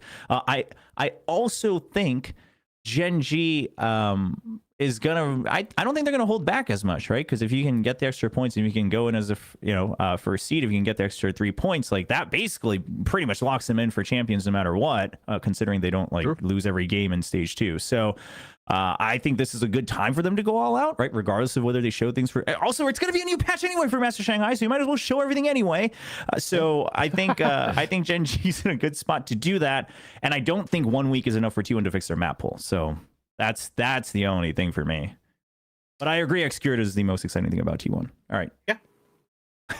Wyatt's Law. That's all I gotta say. They're running it back. It's a BO5. Like Chober said, the map pool's not as good. Oh, It's hard to. It's hard. Yeah, I'm pretty sure it is. Why is it best of number one? Why is it best of 5? Best of 5 in the Like, playoffs last year, so I assume. I know, but like Yeah, it's also best of 5. this playoffs format is like the worst thing about the format because one team just goes home right away, 2 teams just go home right away, and one team has a bye, and and then all of a sudden you're spending all this extra time on best of 5s, where it doesn't matter as much. Anyways, I'm digressing. we got the time to kill. We're waiting for all the other fucking regions to catch the hell up, man. You're saying, oh, yeah, fuck it, just send best of 5s. We got all these things. Dude, also, we all know Pacific needs the help with best of 5s, all right? We need as much That's practice true. as we can get with That's best of That's 5s. much That's true. very That is fucking so true. true. That is so true. Oh dear, oh dear. Jake from Riot was even joking that maybe we should just make all matches best of 5 so the Pacific can have a better chance at internationals. Yo, you guys were close, okay? And I will say this patch, as we move away from the prediction, this patch, I don't know, man. There's something about the Pacific teams that I'm just feeling right now. So I might be on board this time around if I wasn't such a fucking hater. Pacific ain't winning shit, but it's all good. We're gonna convert you. I will Very get soon. the entirety of Pacific. I will go around and I'll get every single player that we have in the league to do like one bar as we put together a fuck ball of diss Oh, track. hell yeah. I'm gonna That would drop go that shit crazy. on you, and then I'm gonna have the next one ready to go. So as soon as you reply in any fashion, I'd it's up already 6 hold my minutes reply later. till finals, and you guys would lose anyway. So it's whatever, and there's no chance. And I Anyways, can't wait for Gen.G to be the first team to convince you that Pacific is the crap. against all expectations. It can't be. I'm actually enamored with Paper X, so it's just like it can't be. There's nothing they could do. Although, yeah, this time around, I was pretty hyped with some of the stuff that they were doing. So it's starting to break down a little bit. Anyways, thank you guys so much for joining me and making this super easy for me. The first Plat Chat hosting experience. Thank you guys. I love you and I miss you. I miss Killed you too, it. man. Yeah, I miss you, man. Damn. Mwah, mwah, mwah. Kisses all around. I love you, but I don't know if I miss you. But To be fair, we haven't ever met in person, Exactly. so Fair point. can't miss what you've never had. We're gonna take a break. We're gonna swap out the cast. Thank you guys. Follow all these guys on anything, everything. They don't do anything anyways outside of Chobra. follow Chobra's YouTube. His shit is fire right now. And Thank you. we'll be right back. Bye. Later. sweet. I don't know if I'm lagging, but thanks for coming on, everybody. Thanks. Sounds like Yes, you quite. aren't lagging as much anymore. But Baby Bay was in the call this entire time, and that's why I was lagging, because yeah. I don't have the bandwidth for 5 people at the same time. Dude, So I a clicked all I on heard within was us. randomly "sup fam." What's up, fam? Yeah. That was I had funny. to give him the boot, but we'll be right back. Also, I'm not sure if I'm still alive, but we're doing an America section, and we won't be doing an EMEA section this week because we just did the EMEA schedule sucks. So they play during the week, and it's just impossible because we have people traveling, and so the Americas people can't really do the show early in the week, where we have to do it because of playoffs. Anyways, it's a whole thing. We're not gonna be able to cover EMEA this week because they're doing their broadcast pretty much concurrently, and so they're traveling and doing whatever. But we'll get back Whatever, to it. they suck anyway. We'll get back to it later. Facts. Base and true. Facts. Wait, not actually facts. I love Carmine Core. Allez, les bleus. Bye. All right, bye guys. See y'all later. GG's. Yeah, Later. the real reason, like the deep reasoning, if we want to get deep into the weeds of things, is that a lot of people are getting their passports or whatever. I don't know what you have to do to go to China for Shanghai, but a lot of the EMEA talent and all the EMEA people, a lot of them are getting that figured out, and that's also why a lot of America's people that we usually have on are not available. Chinese consulate, something like that. What's up, Brad? Let me swap the guests so everybody can hear you.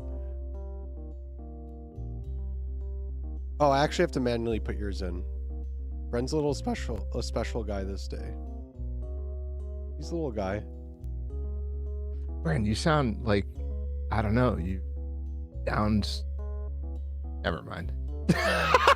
All right, You just everybody wake should be up? able to hear you now, Bren. Yo, what the hell's going on? Dude, Bala, I needed your hosting this morning. I'm not gonna lie. I got you with the energy, bro. Don't worry about it. I needed your hosting Don't this worry about morning. I'm not feeling it. I'm in a fucking hater mood, but not in a fun way.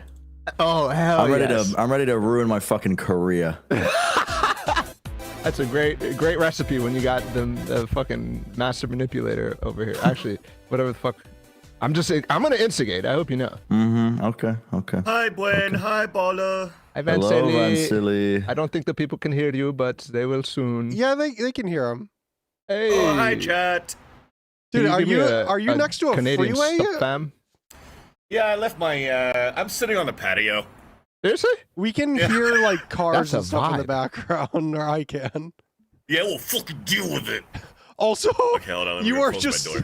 you have like no sun on your face. Like the light is behind you, so you're just like a shadow. Super talking. I want to see this. Can you not fix this until we get into the episode? Yeah, Sure, don't sure, fix sure. it until we get in the episode. I want to see this. I want to see this, Sup, please. fam? I need to do What up, baby bae? baby. What up, brothers? Hey, what's up, Andre? So you like my little preview on that T1 versus Gen.G analysis you guys are doing? I mean, no, the audience. But the couldn't timing hear you could not because have the been more output was- perfect. It was literally only the people who were on the show who could hear you, so it was kind of sad. Oh, oh, okay. Fuck. But it was still funny because we were all just like, "What the fuck just I know happened?" that would have been great if it was like everybody fun. What's up, fam? Yeah, but What up, King? I'm gonna turn off your noise gate, Ven, so people can just hear the background. The fucking do cars you in the need me to background. tweak anything in my settings? You should be good. I'm okay. Yeah, you're not using Trey, this. you look Are you perfect, using you the blue sound perfect. snowball still? Me, I'm using a shirt. How do I fix it? Nice. It sounds great. No, last episode you're using a blue Yeti on a desk, and it was awful. Yes. Yes, I remember. Yeah. Wait, so this is Sounds a lot good, better. Bring right? the microphone to your mouth. Yeah. I did. That's why it sounds like fucking so great, dude. Sounds better? I'm All right. picked up. Yeah. You're what, sorry? bricked up. What? Dude, You're bricked up. Huh? Vance is like, he learns a new word and he just uses it in like every context. He's bricked the fuck up. Dude, Yo, he Brent. kills me. Didn't you use bricked up on a cast? Yes. Maybe. Yes. Sounds just cast. I remember. Yes. Brother. Yo, Brent. I'm on the old school RuneScape fucking grind again. Well, you are, dude. I Hell nah. was watching the Pacific segment. I was farming up the howhounds right now in the Are you wilderness. serious? Are you serious? Yep. Somebody told me, I think it was Mimi told me that you play a lot. I was like, dude, I just started I've been playing back again. on it. I queued into apparently like one of the most popular RuneScape streamers in ranked the other day. And it was like, you could tell he was a RuneScape streamer. Like, he genuinely, his brain had been addled by like all sorts of fucking drugs. Like, he was going off. It was one of the worst ranked experiences I've ever had in my life. Oh my Sorry, gosh. what, just because he's a RuneScape player, he just Dude, the top addled on RuneScape drugs. streamers, like to be a top RuneScape streamer, you actually just have to be clinically insane, I think. Like genuinely. Because like you have to be like doing these insane challenges, and he was just saying shit that just didn't make sense. Like it was a guy called Oda Block. And I was like, Oda? he's just, I love Oda. I know that. Yeah. Oh my. I God. love was Oda. just That's my boy. dude, he was just saying I'm shit that wasn't friends making with sense. Oda. He was cute with this dude, and I swear to God, these guys, like, they were just screaming. Like, I felt uncomfortable, man. I was in the show, and I'm like, what is going on? What is going on here? Well, welcome back, guys. We're gonna go to the Americas section. I don't know if everybody caught. Vance, what are you doing? Can you bro? please Where are like go you? to a Where better are spot? you? I didn't fly home, so I'm hanging out here in LA. Are you just at the so- park? Like, what's going on? This guy's Yeah, on the what- free you free know. Wi-Fi and everything. Yeah, we're always on camera and stuff like Are that you on too. a- So when are we're you off at camera, a I look at the park? shadows. No, I'm actually in my hotel room, just sitting on my patio, man. I'm just chilling, dude. I'm just All right, soaking well, I in feel whatever like you this doesn't is get behind my bad head. audio and video. You should turn it guys. around. You should turn it around. You know what? The Let me light's just, facing your face. You know what I mean? let me just hold this like this the whole time. What? Is that better? Oh yeah, I'm gonna do the That's whole show better, like this. dude. Let's fucking go.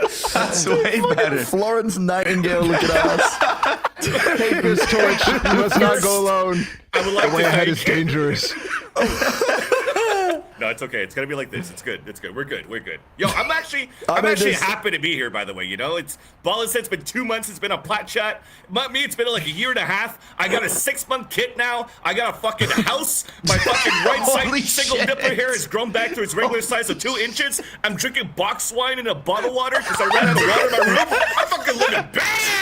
Holy shit! What this guy leveled up, bro. Leveled up in many different areas of his life.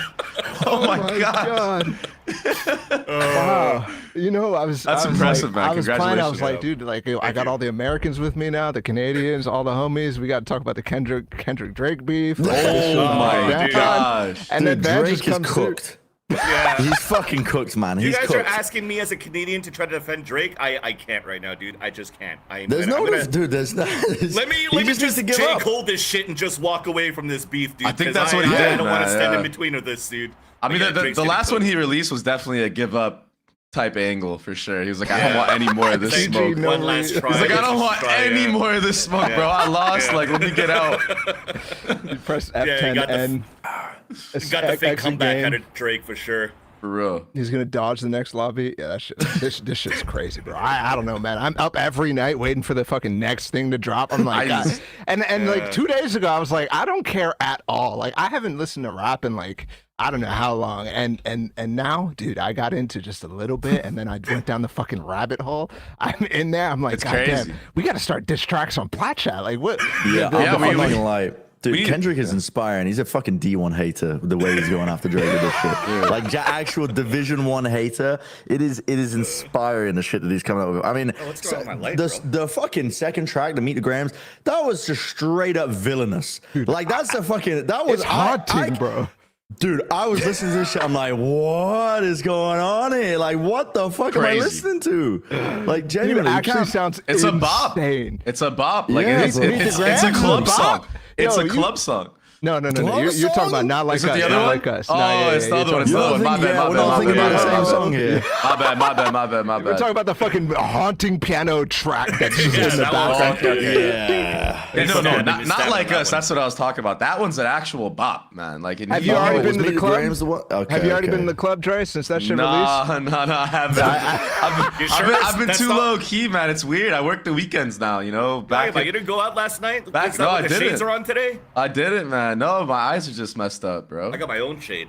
Just for people that don't know, actually, I can clarify that. People have been asking, why are you wearing shades so much? I got my eyes dilated 3 weeks ago. Well, not my eyes, one eye. I got it dilated 3 weeks ago, and it still hasn't gone down. I don't Bro, know. I'm sorry, but motherfucker, go to the doctor. If you have an erection that lasts more than that's 3 the hours, crazy you gotta go to the doctor, bro. bro. I'm getting scammed, bro. I go to the doctor once a week, and he's like, "Oh yeah, you're fine. Everything looks good in there. Just give it another week." I'm like, "What the fuck can I do? I'm on camera, bro. Like, you can't really see it, but like you guys see it in We person." need I'm like, Wilkinson. man. We need Wilkinson. Crazy, bro. Dr. Wilkinson. I mean, Yeah, he almost did medical school. Give him another Almost did Get that. in there. He'd be good for it. I've seen Josh go into doctor mode. It's a scary thing Maybe because we can make a you segment normally out of see him it. as this like jovial, now balding, slightly overweight man who might just like he looks like he fucking owns a pub in the UK, right? And then actually you just does. watch him like somebody gets injured nearby, and you just see him like the fucking flip Flashlight. switches in his brain, and he just goes into like, okay, well, where's the pain? What if I do this? Like, can you bend it? Can you move it? I think you're good. Your pupils are fine. You Yeah. don't got a concussion. Speaking of Josh, Sliggy got to come out and release a diss track now because that's the only one we got going. And I'm pretty sure Josh has some hidden children. I'm pretty sure. I'm just saying. Yeah. Oh my Some hidden god. kids. I mean, that. Oh my For god. those that were wondering gonna say- why I was Sliggy's gonna not on the say- episode this week, you Why is Sliggy on? Because he's making a track. He's cooking, bro. Yeah, he's fucking. in the He's making a studio. track? Oh, shit. Okay. I would Not as love- quick as Okay. Kendrick though. Yeah, I would love to see an FNS Chet diss track, like back and forth. Oh, just going in, dude. Just letting it all loose. Is that whatever beef between happened, FNS you know? and Chet? Yeah, well, no. I mean, but like, you know, FNS was the IGL, Chet was the coach. FNS sees his old team getting absolutely mollywopped. You know, I'm sure Yeah. there's some words to be said there. Just let it brew for 5 years and then. Might have to get a Well, fraud watch segment on the go. I'm not gonna lie. Let's discuss Americas this week. Not EMEA because that region's fraudulent. Yeah, we had actually like some important ass games and very important. The first of being the Leviatan battle versus Crew, the LATAM super game, That was which so sick. was fire. I Yeah, don't it was such a good match. such a good game. So yeah, this is a team. Crew was undefeated. Leviatan, like they were 4-1. They only had that one loss early in the season, and since then they've just been absolutely frying. Right. So yeah, thoughts on this game, guys? It was Am an I- insane am I- series. It was an insane Yeah. series. It could have gone either way. Am I wrong to think that I'm not convinced yet by Crew? I feel like they were still like every Not single week. It's convinced. like I'm not convinced yet because Not like the convinced, first dude. I mean, look at the first fucking week they played- scoreline on these maps. I mean, okay, well, ignore my Oh, there point. you go. Yeah, did you see that score? No, ignore my point. Ignore my point because that's just Ascent. That's a classic Ascent because I'm watching Crew on Ascent. They And actually just got owned. Yeah. yeah, they Yeah. just got on, and also attacking on Ascent. I think it really tests your how you your macro attack side on a map, and they were just getting fucking owned consistently on their ascent attack sides. Like they couldn't win everything. I mean, level one step ahead at almost every single point in time. With Astos of the AWP, they were proactively re-clearing as well a lot with the flashes at just the right times. They were never misusing their util. It was a perfect defensive half from Lev outside of the pistols, like almost perfection. It's very hard to win when a team's playing like that in that state, but they still made it close. Like they still actually held a candle to Lev, who arguably I think look like the best team in Americas right now. I don't think anybody else can argue a point besides that right now. There's just no evidence for anything else that's the case. So I don't know. They took it to them. They actually had a really good performance. They weren't just a fucking Kesnigo kill team. I think they actually they've got a bit more nuance to them than that these days, especially with Klaus calling. I think this team is it's the right time for them to really shine, and they came close. I don't want to hear anything about the fucking crew wash narrative. I just don't want to hear it because who is saying this? Just people are overreactionary. People are overreactionary. I said that shit that he said. I was just saying that when crew was playing from like week 1 to week 5, it's just like every week it's just like I can't take you seriously, man. Dude, Put I'm the wearing a fucking lamp down. Go I'm inside. I'm wearing a chain. I'm Vance. fucking gangster, man. Don't fucking mess with me, dude. Like respect the authority. Respect the fucking authority. So what I'm trying to say is every single week it was like fine. Okay, fine. I'm putting this away. Every single week it's been like a one step up every week. So week 1 they're playing Brazilian team Furia, and then good. MIBR, position's good. and then now it's finally getting better. They're playing EG. EG was trying to find their groove. They beat them easily. Then they had to play against Loud. Loud was trying to find their groove. Finally, they get a test with Leviatan. Yes, I do agree. It was a much better second map that went into overtime. And, like, when the guys could actually frag out, they could frag out. Like, yes, not necessarily to Kesnick goal kill. There's Heat that's a great addition right now to crew at the same time. It's been a monumental asset, as I like to say, for crew so far. But when it comes down to what Bren was saying, to have to play against, like, macroing, trying to figure out and trying to work that map a little bit, I didn't see that too much against Leviatan. I'm not saying that they're bad. I'm just not saying that they're going to be, like, that dominant team of, let's say, going to playoffs. I still think Leviatan is probably the better one looking out of this stage for Americas. Yeah. Hey, this is better, actually. This is better. No, I think that's kind of yeah, nice. that's fair. As long as you're not too close, it was nice. I think that for the situation that they're in, with the two teams that they might have to face to qualify to go to Shanghai, I think it's like the better side of the bracket for them because they either have to play C9 or G2. Yeah. So I mean, I feel like this is like a Kesnit somewhere just like foaming at the mouth at being able to play against these two teams. I feel like obviously they would probably want to play against G2 a little bit more than C9 because when you play against C9, you got to worry about Oxy having like a crazy ass moment, at all times. But yeah, I think that this is a good side of the bracket for them, and I think that they have a really good chance of qualifying for Shanghai. I mean, all of you guys think that their path is easy so far. Is that what I'm kind of hearing? I was saying yes. It wasn't the hardest. Yeah. I mean, who did they play before Love again? But that's what I just said. I just went through every single stage. Do I have to hold the lamp again? I mean, I heard the Brazilian teams, but I mean, was you said EG, then right? They played No, EG, and yeah, they EG beat was still EG trying before to they find came a groove. online. And They Loud, really I started was getting- trying to find comps. Like, they were still trying to figure that out. I think It's for the- me the though, 100 like Thieves games. yeah, the That 100 one. Thieves game The was last two matches, they've really been tested. I would argue. Like the argument kind of faded past that point, past the 100 Thieves. And I would also say that those early games that they had, other than maybe the EG game, yeah, you're right. Maybe those teams aren't coming online. Yeah, they're maybe weaker, but bro, they also like just played very well in almost every single one of those. Where I'm like, this team doesn't have many faults. And I actually think that we, other than the Ascent game, which out of how many matches they played so far, might have been the one fluke that they've had so far this season, right? Like. Other than that, I think they displayed that again against Leviatan. I think that it was a very solid game overall for them, and I think they absolutely deserve the hype, and they're absolutely going to go. I mean, to Dre's point, I think they're absolutely going to go to Shanghai with the bracket that they have. I think they should, but also, I mean, I don't know.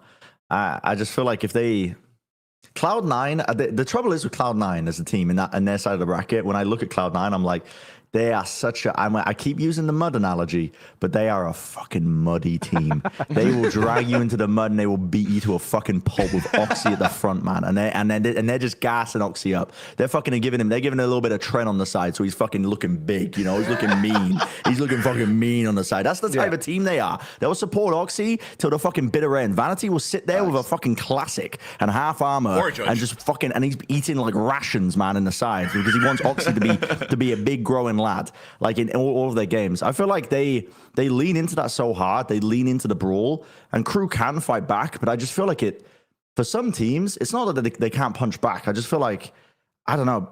I'm thinking about the overall team play style. I think they will match up nicely against a team like Crew.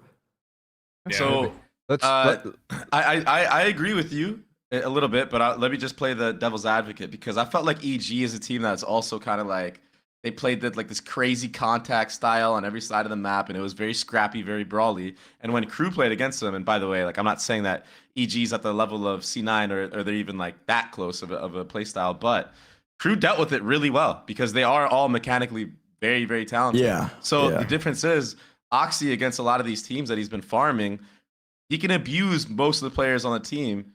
But against a team like Crew, where all 5 players, I feel like, can actually just sit you the fuck down, I think it's going to be hard for him to like keep that up on every single spot of every map.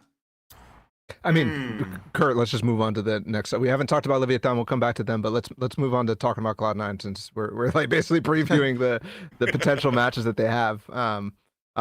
They finished with the 2nd seed. I think the answer to this question is what we've been discussing right now. Oxy's a beast, and it's that we're talking about going up against potentially a Crew deep in the thing. I mean, look, this guy has 300 ACS, almost 200 ADR over the entire split, right? He's like insane. the only reason he's lower than that is because it's a VLR rating, right? He's lower than Ospas, but this guy has been playing out of his mind for a rookie season. So yeah, the question is, is he going to be able to deadlift Cloud9 to Shanghai? I actually think that it's a very real possibility with the bracket that they have and the season that they've had too. They always feel like they overperform. Remember, they're the team that took down Lev right away. They're the team that kind of struck the fire. Exactly, yeah. So yeah, that's the question. Because for a team that beat Lev as well on that first week, we'll probably have to put an asterisk on that one as well, because Lev was still trying and coming out with some weird-ass comps when they first started that match against Cloud9, but it was also a series where Oxy didn't have that pop-off moment of like 300 ACS or whatnot. I think he even got diffed by Aspas throughout the whole series. So overall, you have a system behind him, though, that's still able to pick up the weight and still win that series against Leviatan. Now, if we're thinking that Leviatan is that best team in Americas right now and that Crew is not too far behind, I think that at the current form that we currently see Cloud9 versus the current form of Crew, it could get very, very close, where I think Oxy, yes, could deadlift this team overall. And to Brent's point when he was saying before, where Casdid is not necessarily like a Casdid go kill type of player anymore, he still kind of is in a way.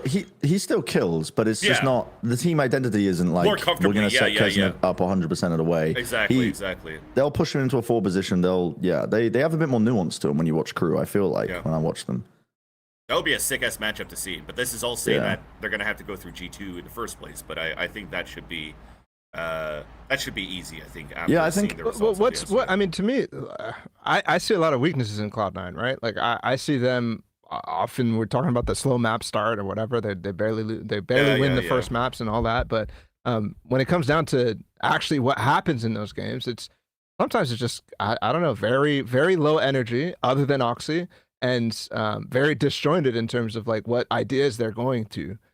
Which is very strange, because I feel like their structure is good once they get past those moments, and once the energy gets up, I'm very confused as to how they can't tap into it for the entire series most of the time. It's kind of crazy actually watching Cloud9. They flip flop a lot, I think. They feel a very inconsistent team to watch, which is.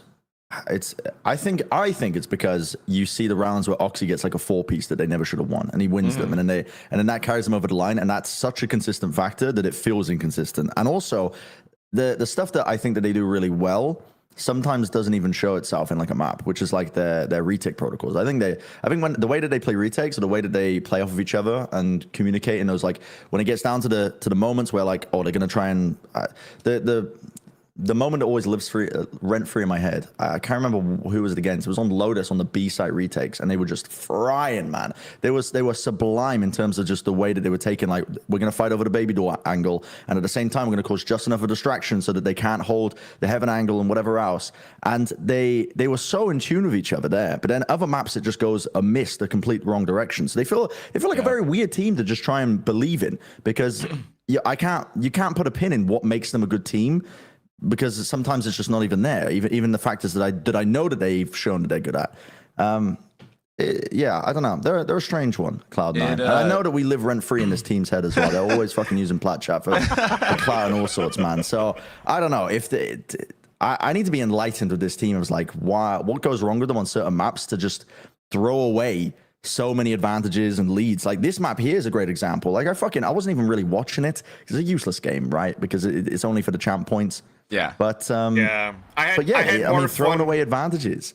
I had more fun in this game that I was casting of C9 MIBR having to fill up sound effects that we didn't have sound on the pistol around on that sunset map than watching a game, or just the clips of Oxy just popping off every transition because just singing or like he was screaming. singing the entire time. Yeah. But it was actually crazy. If anything, that overall overtime that we saw between MIBR, I don't think it's the true C9 anyways, because there was a lot of troll that was happening during that game where they just run it down and be like, hey, we're overconfident. They're very loose. They're like, they started like 6-0 or something like that, both maps, and then they just let it slip, and then, okay, timeouts, now they're starting to get serious. And I think that could be kind of the thing as well. It's like, Oxy's that vibe merchant that's going to pop off for the team, but when they want to start with that confidence and finally win that first map, but when they're starting to see, oh shit, they're starting to fight back, and like it's not as easy as they were saying when they were playing that game, then it might start crumbling a little bit. But I think they're doing quite good between the maps to just readjust that kind of thing and have a better series in the end. Just to give my perspective of this, I feel like being a fan of this team is kind of like being a fan of like that old phase where like it was the baby go kill, but I had like JDM to actually help with the post plants. So like we would always, I remember you guys would cast my games. JDM actually coached FaZe? Yeah, man. He actually did a really good job. He actually did a really good job. Like shout out to him, because if it wasn't for him, we would have been probably just complete garbage. He actually made us do post plants, retakes, everything. That's why we had a good year that year. That who ended up winning that year? Was it Guard, I think, or 100 Thieves won that year? 100 Thieves won that LCQ. But it's like when I would start off strong, right? I was that vibe merchant guy for the team. And it's like the same thing with C9. It's like, even on those like second rounds, you guys remember I used to force up a gun, and I used to have Poise give me like a rifle. I'll be like, yo, I'll go carry this round. It like reminds me of the same things, but it's not consistent enough. And that's why they're struggling in these map ones and everything, because it's like everybody else doesn't wake up and get engaged yet. And Oxy's doing his best. But like if it doesn't work, then they just give that map away for free. And you can't be doing that going into a playoff, you know, like a team like G2, if you give them a free map, they're going to win at least one of the maps with a good macro, in my opinion. So, you know, you can't be fucking around. I think the issue's been getting hard, like worse and worse. I mean, they've also been playing against worse and worse competition, right? The last 2 weeks they played against MIBR and Furia. Like they dropped the map against Furia. They got stomped, not even just dropped the map. And I'll be honest, like watching, like listening to Oxy, I mean, which we do quite frequently because the guy's loud and he's always, I mean, he's exactly what you're talking about, Dre. He's always trying to keep the vibes up, even if he's playing bad, right? Doesn't have to rely on his performance, but it's been getting worse. Every week I'm like, damn, man, like what is going on? I think maybe early on in the season with the changes that they've had with Rooney and Moose coming in, I think that might have like energized them. But right now, it feels like if I'm Oxy, for example, I'm that guy who's doing the regular stuff. Whenever we're losing, whenever we're winning, we're just getting hype, getting the energy up, and that is how we rely on. But if I'm Oxy, I'm getting annoyed because nobody else is contributing on that level. And so, yeah, I don't know. I think maybe yes, he'll deadlift, but I think Zeppa's doing a pretty good job. If he does, and they don't do well, or they like barely miss on playoffs, I don't see this team doing the same thing that they did this split, next split at all. Oh, all right. Let's move back towards Leviatan, just because we kind of skipped over them in the battle between them. But to me, like this team is far and away probably the best performing America's team right now, despite, they probably are up there on paper, but all the other teams are missing, right? So is Lev going to be that team that that Americas can get behind heading into Shanghai right now? Because obviously they still have to make it. They still have to play the one game. They have to win one map or one series.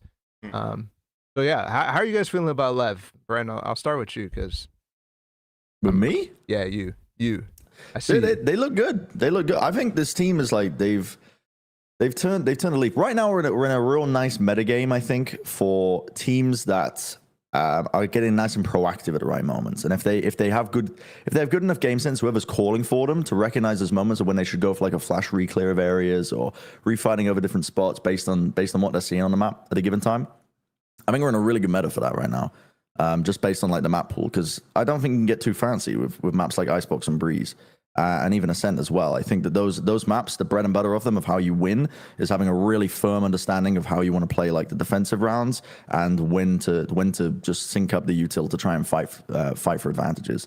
And this team does that really well. Ever since that one big turning point, I can't even remember when it was. It was a couple of weeks ago now, but since then they've just been on fire, man. They've been on fire. Aspas 48 bomb or whatever. That's yeah, and it's like, and they haven't even needed Aspas to dominate some of these maps as well to now look just as good. It feels like the whole team, like he got them that map win, and then after that point, it was like the whole team was fired up. Like I saw it when they stood up after that Sen match. I mean, I don't want to keep reliving this, but after that first map, everybody's standing up and like thanking Aspas. They're like shaking his hand after the map, and then they go into the next one, and they're looking. Everybody else is like actually thinking probably to themselves as you're setting up into that map. You're thinking, man, I gotta step the fuck up. Like we can't be having our like star player drop over almost 50 kills just to barely win. Yeah. And yeah, I think that's been the case for Lev. They've been looking better and better. I think since it's that one match. They should be the favorites, I think, to get through into winning. I think at least for the first split of Americas. I think they should. Yeah, this shit here. Look at this. Look at this. It feels like we're talking about Cloud9 pretty much, with Oxy having to carry them across the board. But the only unfortunate thing is that, one, they don't win the map, and then two, Oxy has like 20 less kills than Ospas. But overall, I think well, that also it was a relevant game. Like when we're speaking about it, right? Like the MIBR game doesn't matter to them, so maybe that's part of it. But to me, like it's the opposite effect. Where I'm thinking right now, Ospas is like, okay, cool, I did what I needed to do, and my team is starting to back me up after it. Right? Every match that comes after, it's like they're starting to play much better. I mean, Calm in this last series against Crew, and like he was great. He was doing some amazing plays, much better than we've been seeing in the last couple of weeks from him. So yeah, I think Aspas makes a request, and the request received, and the team steps up, right? Whereas Cloud9 is kind of feeling like the opposite right now, despite the match not mattering. But yeah.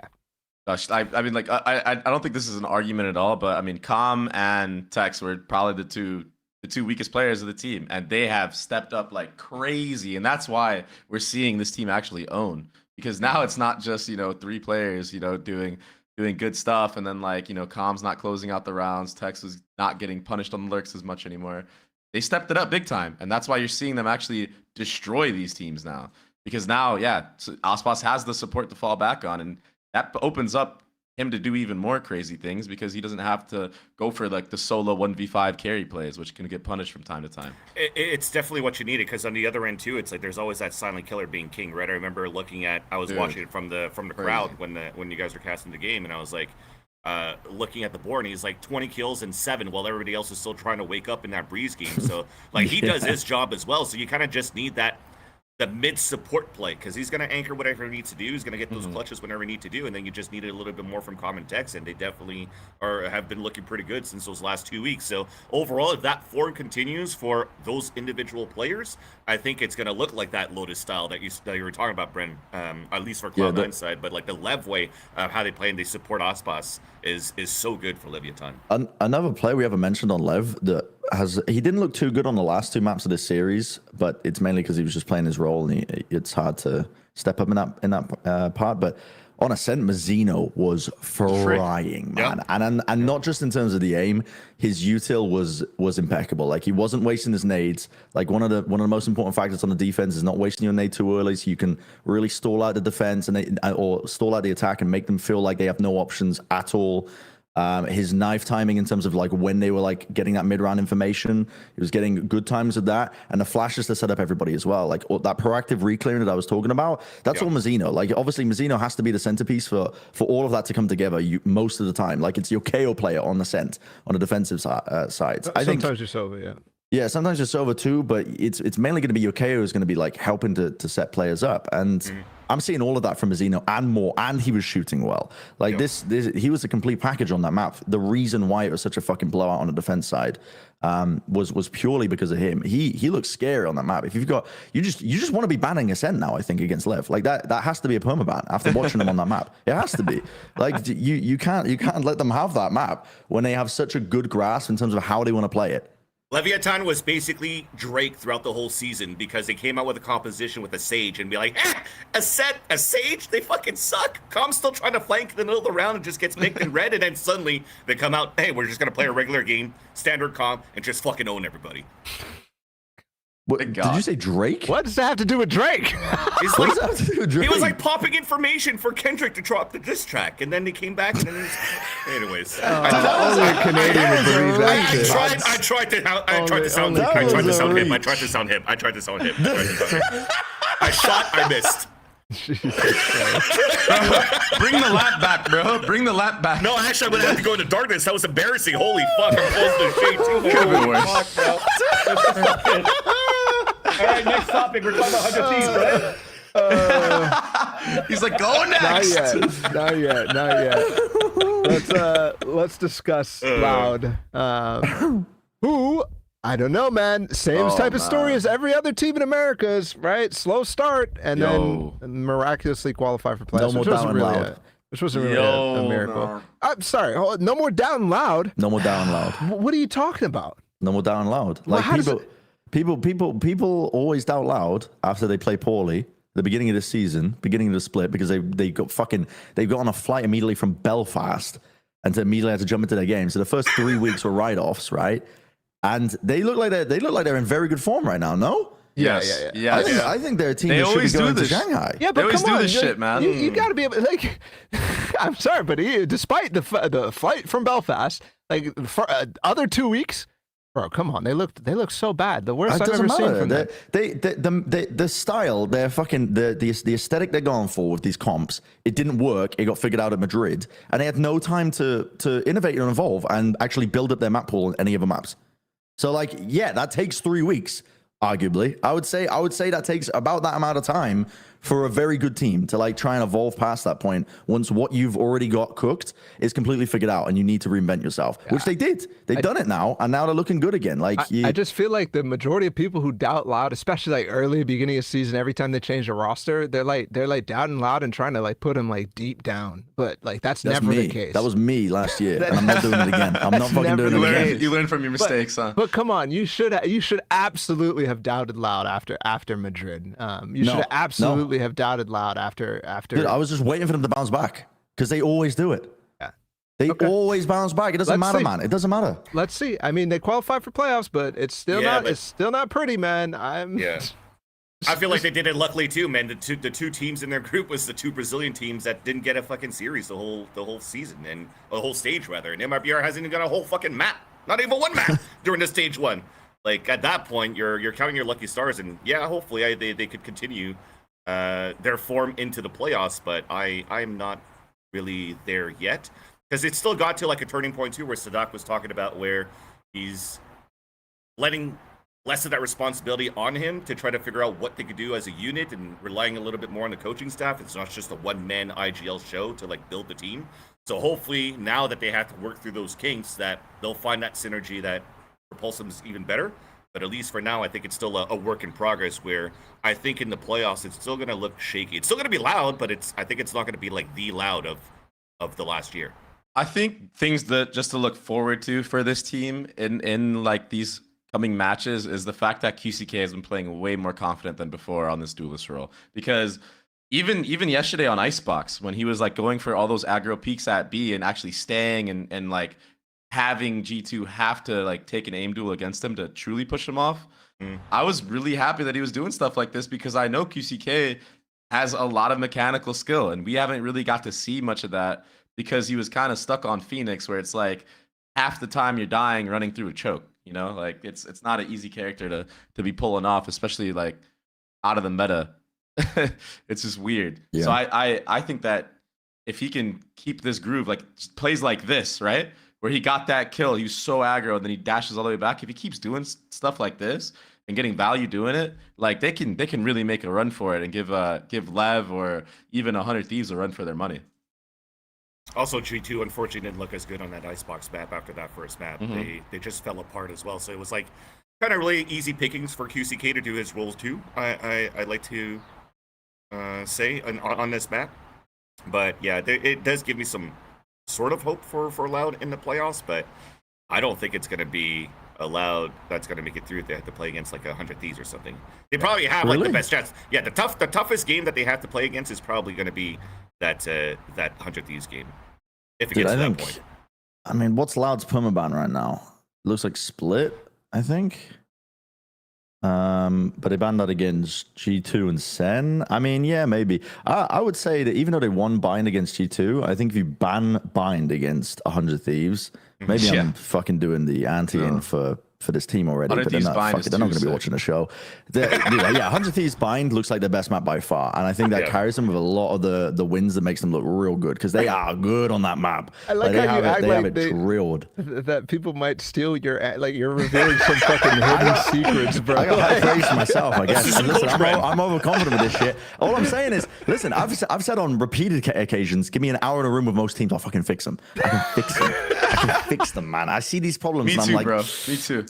But also coaching very hard. So probably and people have been coming into my stream asking me how would I fix NRG. Exactly, like, I was gonna ask you that. Mate, that's a 6-month contract right there. Brent, I got it. You'll come in for an hour, coach them. I'll come in as a player. This goes for any team. We'll do the turnaround and we'll fucking get a win. I promise you, bro. I like that. I like Furia, that. my BR, reach out to me and Brent. We got you. Yep. We got Meanwhile, you. me can't coach myself out of fucking diamond and rank right now. Yep, I can coach anybody. Unbelievable. The egos on these guys, Jesus Christ. Me and Brent are gonna be on the sidelines just doing Widow 1v1s with their shirts off the entire time, bro. The teams are gonna be so confused. They're actually gonna win. They're gonna be like, "Oh, we get it. We get it." The vibes will be at an all-time high, man. Regardless, It will be good. You see Brent with the shirt off. I mean, vibes are up, bro. Vibes are up. All right, everybody, it's Friday. You know what that means. Everybody take clothes off. Dude, I've never seen you shirtless, Bren. I can't wait. What? Well, I mean, there's a video out there. What? Yeah, there is a video out there. You gotta. I'll be right back. I don't know if I made that joke. Am I gonna get us fucking demonetized? No, I don't think so. If I start talking about OF, probably. Don't do that. You got an Don't do that. OnlyFans? I'm not gonna. No, sorry.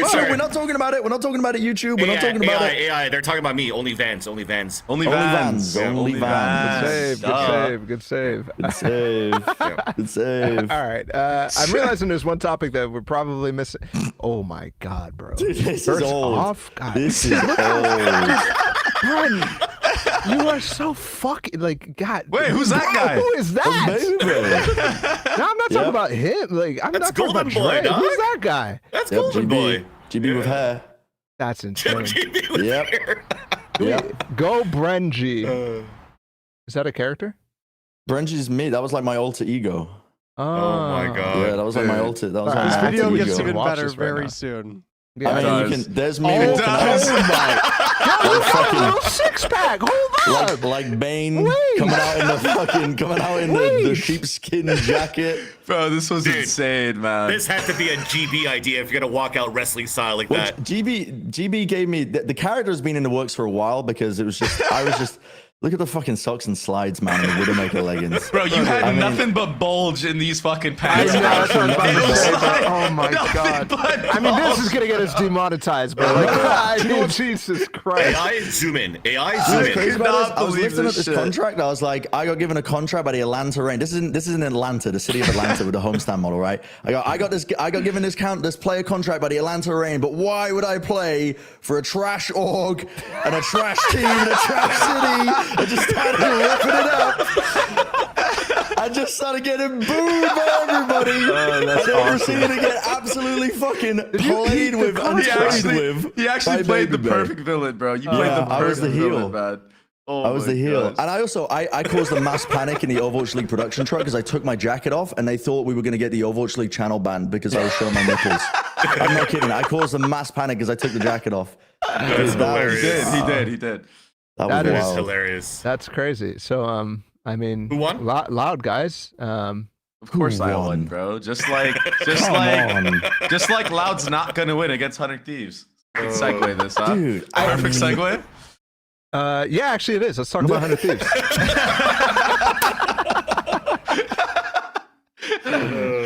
They I mean, not sneak through. I think they also had a turnaround. Like literally every single team in America has had some sort of turnaround. They needed to, yeah. Yeah, there's almost every single one other than Sentinels and Cloud9 have trended upwards, like higher, higher skill level, higher performance, all that shit. Like so, 100 Thieves here. I mean, they made playoffs. They made what, second seed, which unfortunate for them, but they could have made first seed.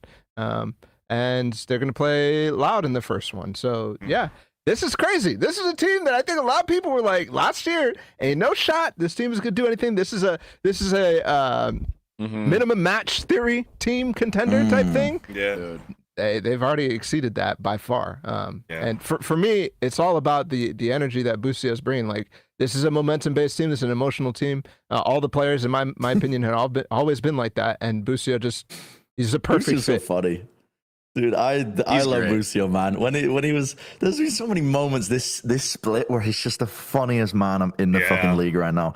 Dude, when his mouse died and he's just like running in like a human recon drone and his team's trading him out, and then he just immediately stands up, starts breaking the rules of like a tech pause where you're not allowed to take the headset off, takes his headset off and just starts screaming at them saying they're all bad.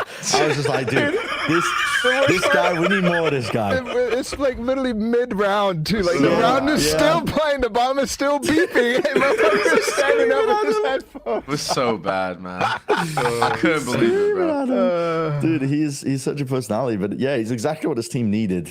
I mean, throwback to the you get shot, you die rant, which was entirely started by saying that 100 Thieves just needed confidence and a vibe shift. And he has brought the vibe shift. He's brought the vibe shift, and now they've started winning. I mean, that it's as simple as that sometimes. Like, listen, you can have the best players in the world, but if the vibes are off, then it doesn't mean shit. It doesn't mean shit.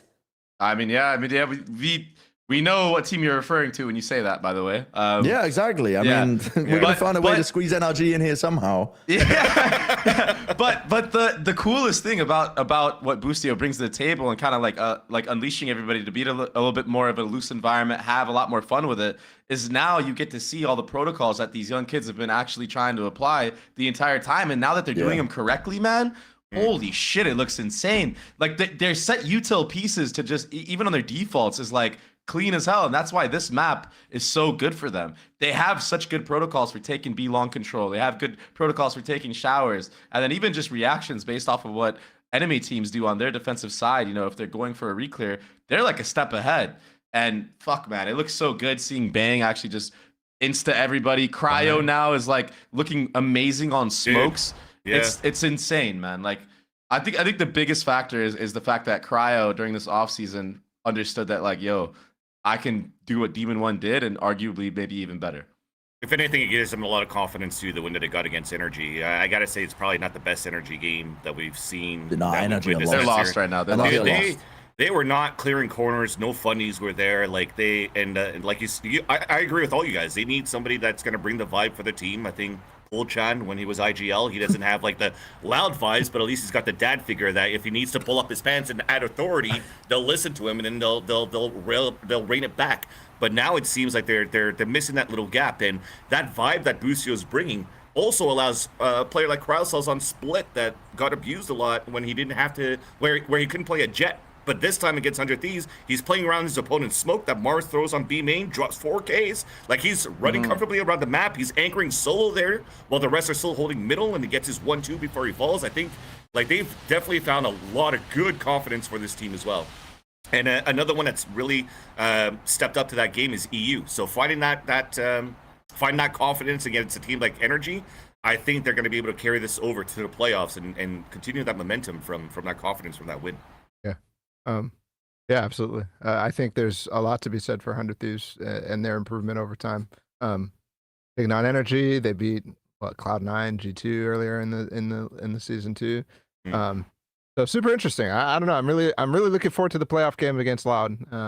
But yeah, I think they have a chance, but I'm worried about Loud. We'll get to predictions in the future, but I added this topic. I can't believe I forgot to keep this in here, but let's talk about Energy. You guys are fucking, I don't know, man. You guys, I have a feeling some of y'all have some fucking things to say, because this team, they didn't make playoffs, and to me, this is an absolute failure. Not even talking about gameplay, not even talking about anything, just about expectation for this team and how they perform, how they did in the offseason, what they did with the offseason.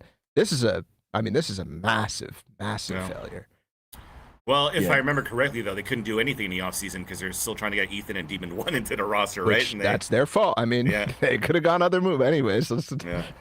At this point, like, my biggest thing after the offseason was, dude, like, they wasted so much time waiting for these guys to come off the books, and that's fine because they're great players, okay? So, like, tactically, I think it's a mistake because you need time when you're switching IGLs, when you're switching potential structure, whatever, but at the end of the day, like, Ethan and Demon 1 are great players, so I'm not going to fault them for going for that.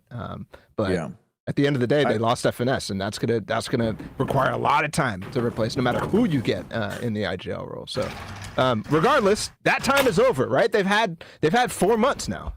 We've been in the season 4 months, and we shouldn't be having that conversation anymore. This is a team that should have done something with those 4 months. So, I mean, I think that on paper, like, this team could always be a top 4 team if they got everything figured out. But I don't think that this team can be champions for the solo fact that, like, I feel like their environment is a little bit too much like, like, this is work, this is work. Whereas, like, if you look at, like, even the EG roster that won last year, it wasn't like that. Like, their environment was like they're a bunch of brothers. They do shit together all the time. The team synergy is all there. You know what I mean? Like, they all have a similar goal. They all had to battle through, what was like a disaster of a start, and then they overcame it together, right? They had this, like, trajectory where it wasn't just like, they started at the top and they had high expectations. It was like they built themselves up and went through adversity together. And I mean, it shows in the gameplay.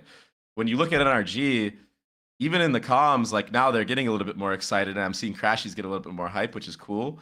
But it just doesn't even look like they're actually homies, I feel like. And I don't know. Like, you know what I mean? Like, it's like, do they even hang out? Like, I don't even know if they hang out after Prac. Dude, I mean, they're a very serious team. I've always felt like this with NRG. They're a very, very serious team. Like, the way they walk around the Riot Games arena, like, they're moody and brooding. Like, they've been, like, listening to some fucking emo rap on the way on the treadle there.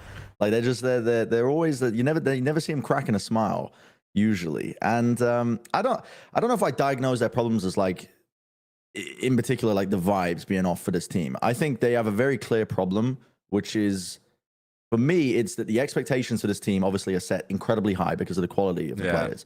But they shouldn't be when you consider, like, Ethan stepping into the IGL role, which arguably, I think IGLing has been proven to be one of the most important like, qualities that you can build around in a team. Like, just without a doubt. We saw Sen last year have countless player qualities, and guess what? The IGLing let them down. And they couldn't reach the same peaks. Is that really I mean, come on. There's also just, like, international boundaries that they're trying to break down, and whole fucking, like, I don't know. For sure, but we've seen fan expectations work. I know it's hard. I'm not saying it's easy, but I think I could pinpoint Sen's problem being an IGL factor last year. I can pinpoint NRG's problem being an IGL factor. And this is no discredit to Ethan. I think he stepped into the role this year, and it's a role that he's learning, but you can clearly tell with the way that they play on their attack side rounds. Their attack side rounds are really slow. They're sluggish. They rely on a lot of individuals to create moments themselves to actually find those openings. They don't have a step 1 of the game plan. Moving into step 2 if this goes wrong, or moving into step 2 if it even goes right sometimes.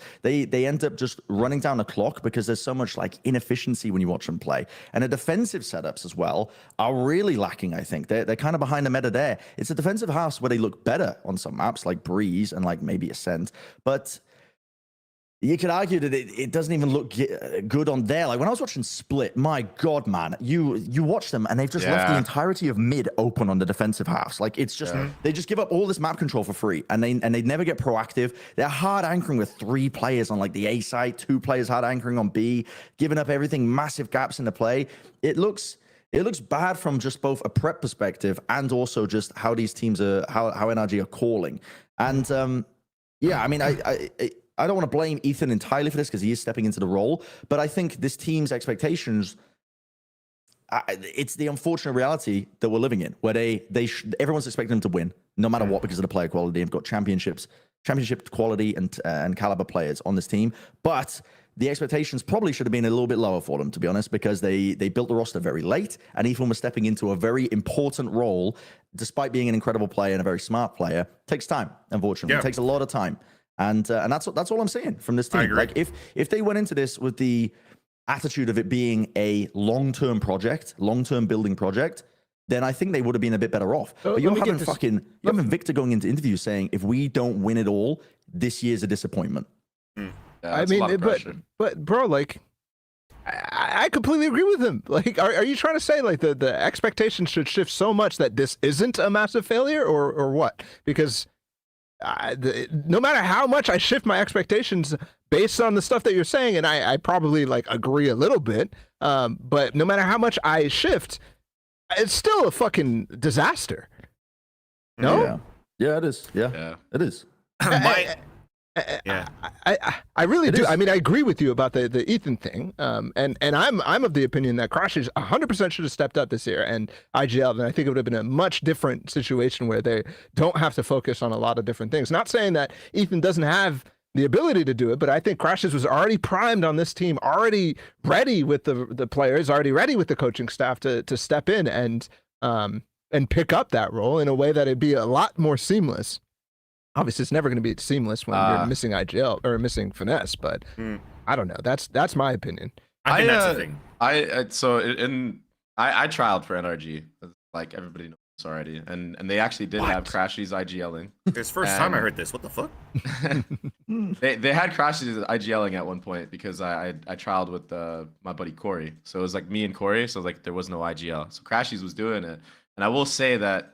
Although it may seem like he would have been that guy, the calling was it wasn't really like a FNS level or like a poise level for me. It was more of like he's a mid rounder. FNS is one of the best IGLs in the world. Like just to give you perspective of Valo. Are you? I mean, would you expect that in a trial situation, in a scrim situation where you're trialing players? It could from be FNS, like it could be, but it's just I feel like. He doesn't really have the voice to be an IGL, if that makes sense. You know what I'm saying? Like, absolutely. I feel like he's just not like it's just not meant for him to be it. Not that he can't do it, but you know, I feel like to be an IGL, you gotta you gotta be out there a little bit, you know, and be willing to put yourself. But I think that just says more. He's a little bit too calm of a guy. They probably need to find ways to develop Ethan as an IGL or as a leader or as a vibe merchant or something like that they need for the team. Because isn't that what they're doing? Well, yeah, but he's not a vibe merchant though. Like Ethan's not a vibe merchant either. So like they need. He's gonna have to change it, man. They need a Boostio, man. Like if Boostio, if they had Boostio, man, I think it would have been perfect. But also like the role issue, right? Like that's another thing we gotta address because like we're seeing this weird stuff where like on one map we got. I don't know, man. I think it's okay though. Real quick, we got Marv. No, okay. We got Marved on a map on Sentinel. And then the next map, we're switching him to Smokes and putting Vic on Sentinel, and then Demon 1's on Ray. It's like too many moving pieces. Whereas like in the old system of Demon 1, it was like, okay, you're playing Jet and Smokes.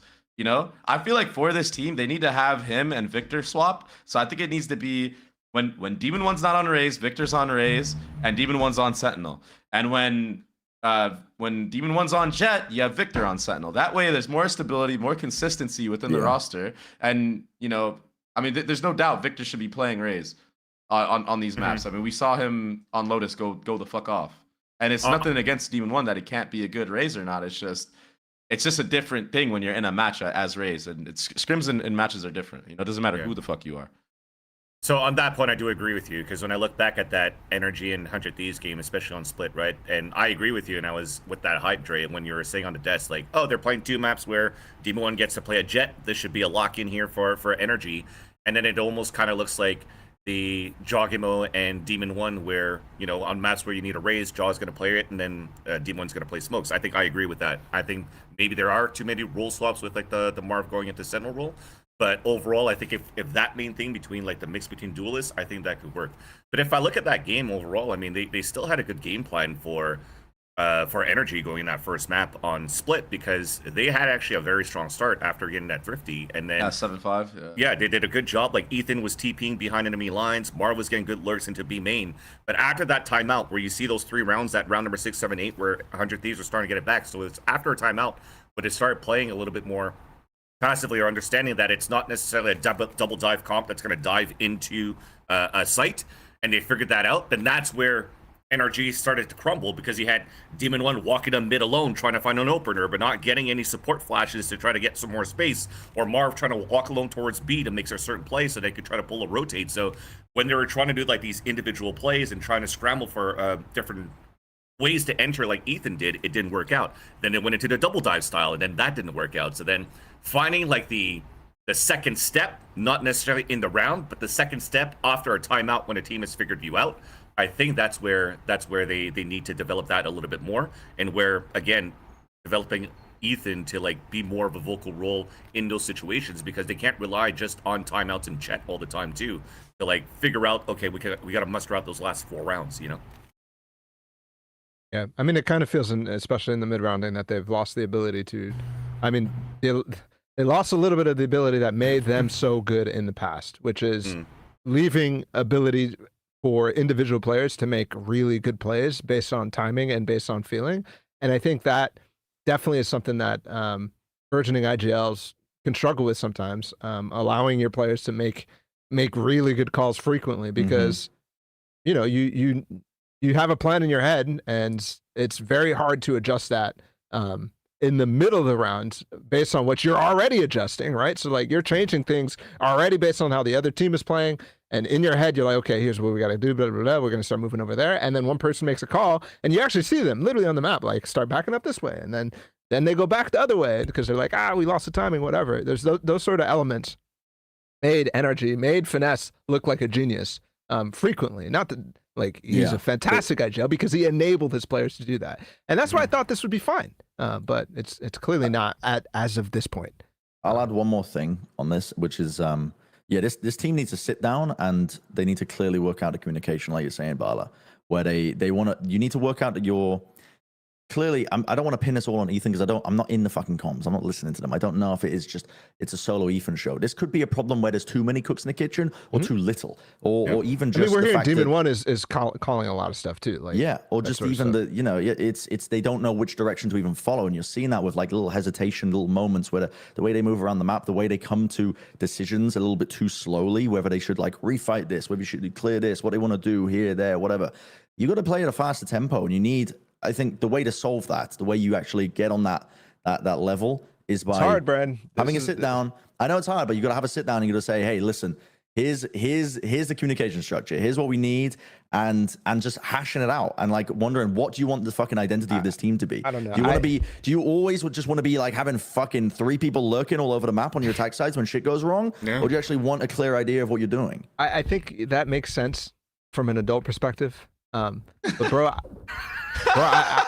I've done that so many times with my teams, and bro, like it just doesn't like it, because the practicality of it is so much different when you're in the server actually calming and actually trying to make decisions. It's so much different to me. And Dre, I'm really curious if you agree with this. To to me, the best way to try to like stop the insecurities about like who's making decisions and when we're making decisions and stuff like that is to just call faster tempo stuff. Like always, like just full send in some situations and just call faster tempo stuff where you're like, okay, yeah, you got that kill, go, go, go, go type of stuff. Because then you're starting to just constantly be in that flow state in terms of, yeah, we're making this call. Yeah, Marv got that pick. Okay, we're moving on it, right? You're always jumping on those opportunities, and then you can start to rework like the slow tempo stuff, the let's chill for a second, let's freeze for a second sort of stuff. To me, it has to be action in the server. It's so tough, man, because like they have a clearly they have an image of how they want to play the game, and probably that's the identity that FNS brought like this entire time, right? That structure. They want to play like a methodical, slow defaulty style, and then like manipulate rotations and hit the right side. But they're definitely like not doing it correctly, and when it doesn't work, it just looks terrible, right? Because then like people are getting picked walking into space, et cetera, et cetera. And then when they do decide to actually do a full hit, like even the utility isn't there. So yeah, they probably need to like start doing like some dry runs, make sure everything's good.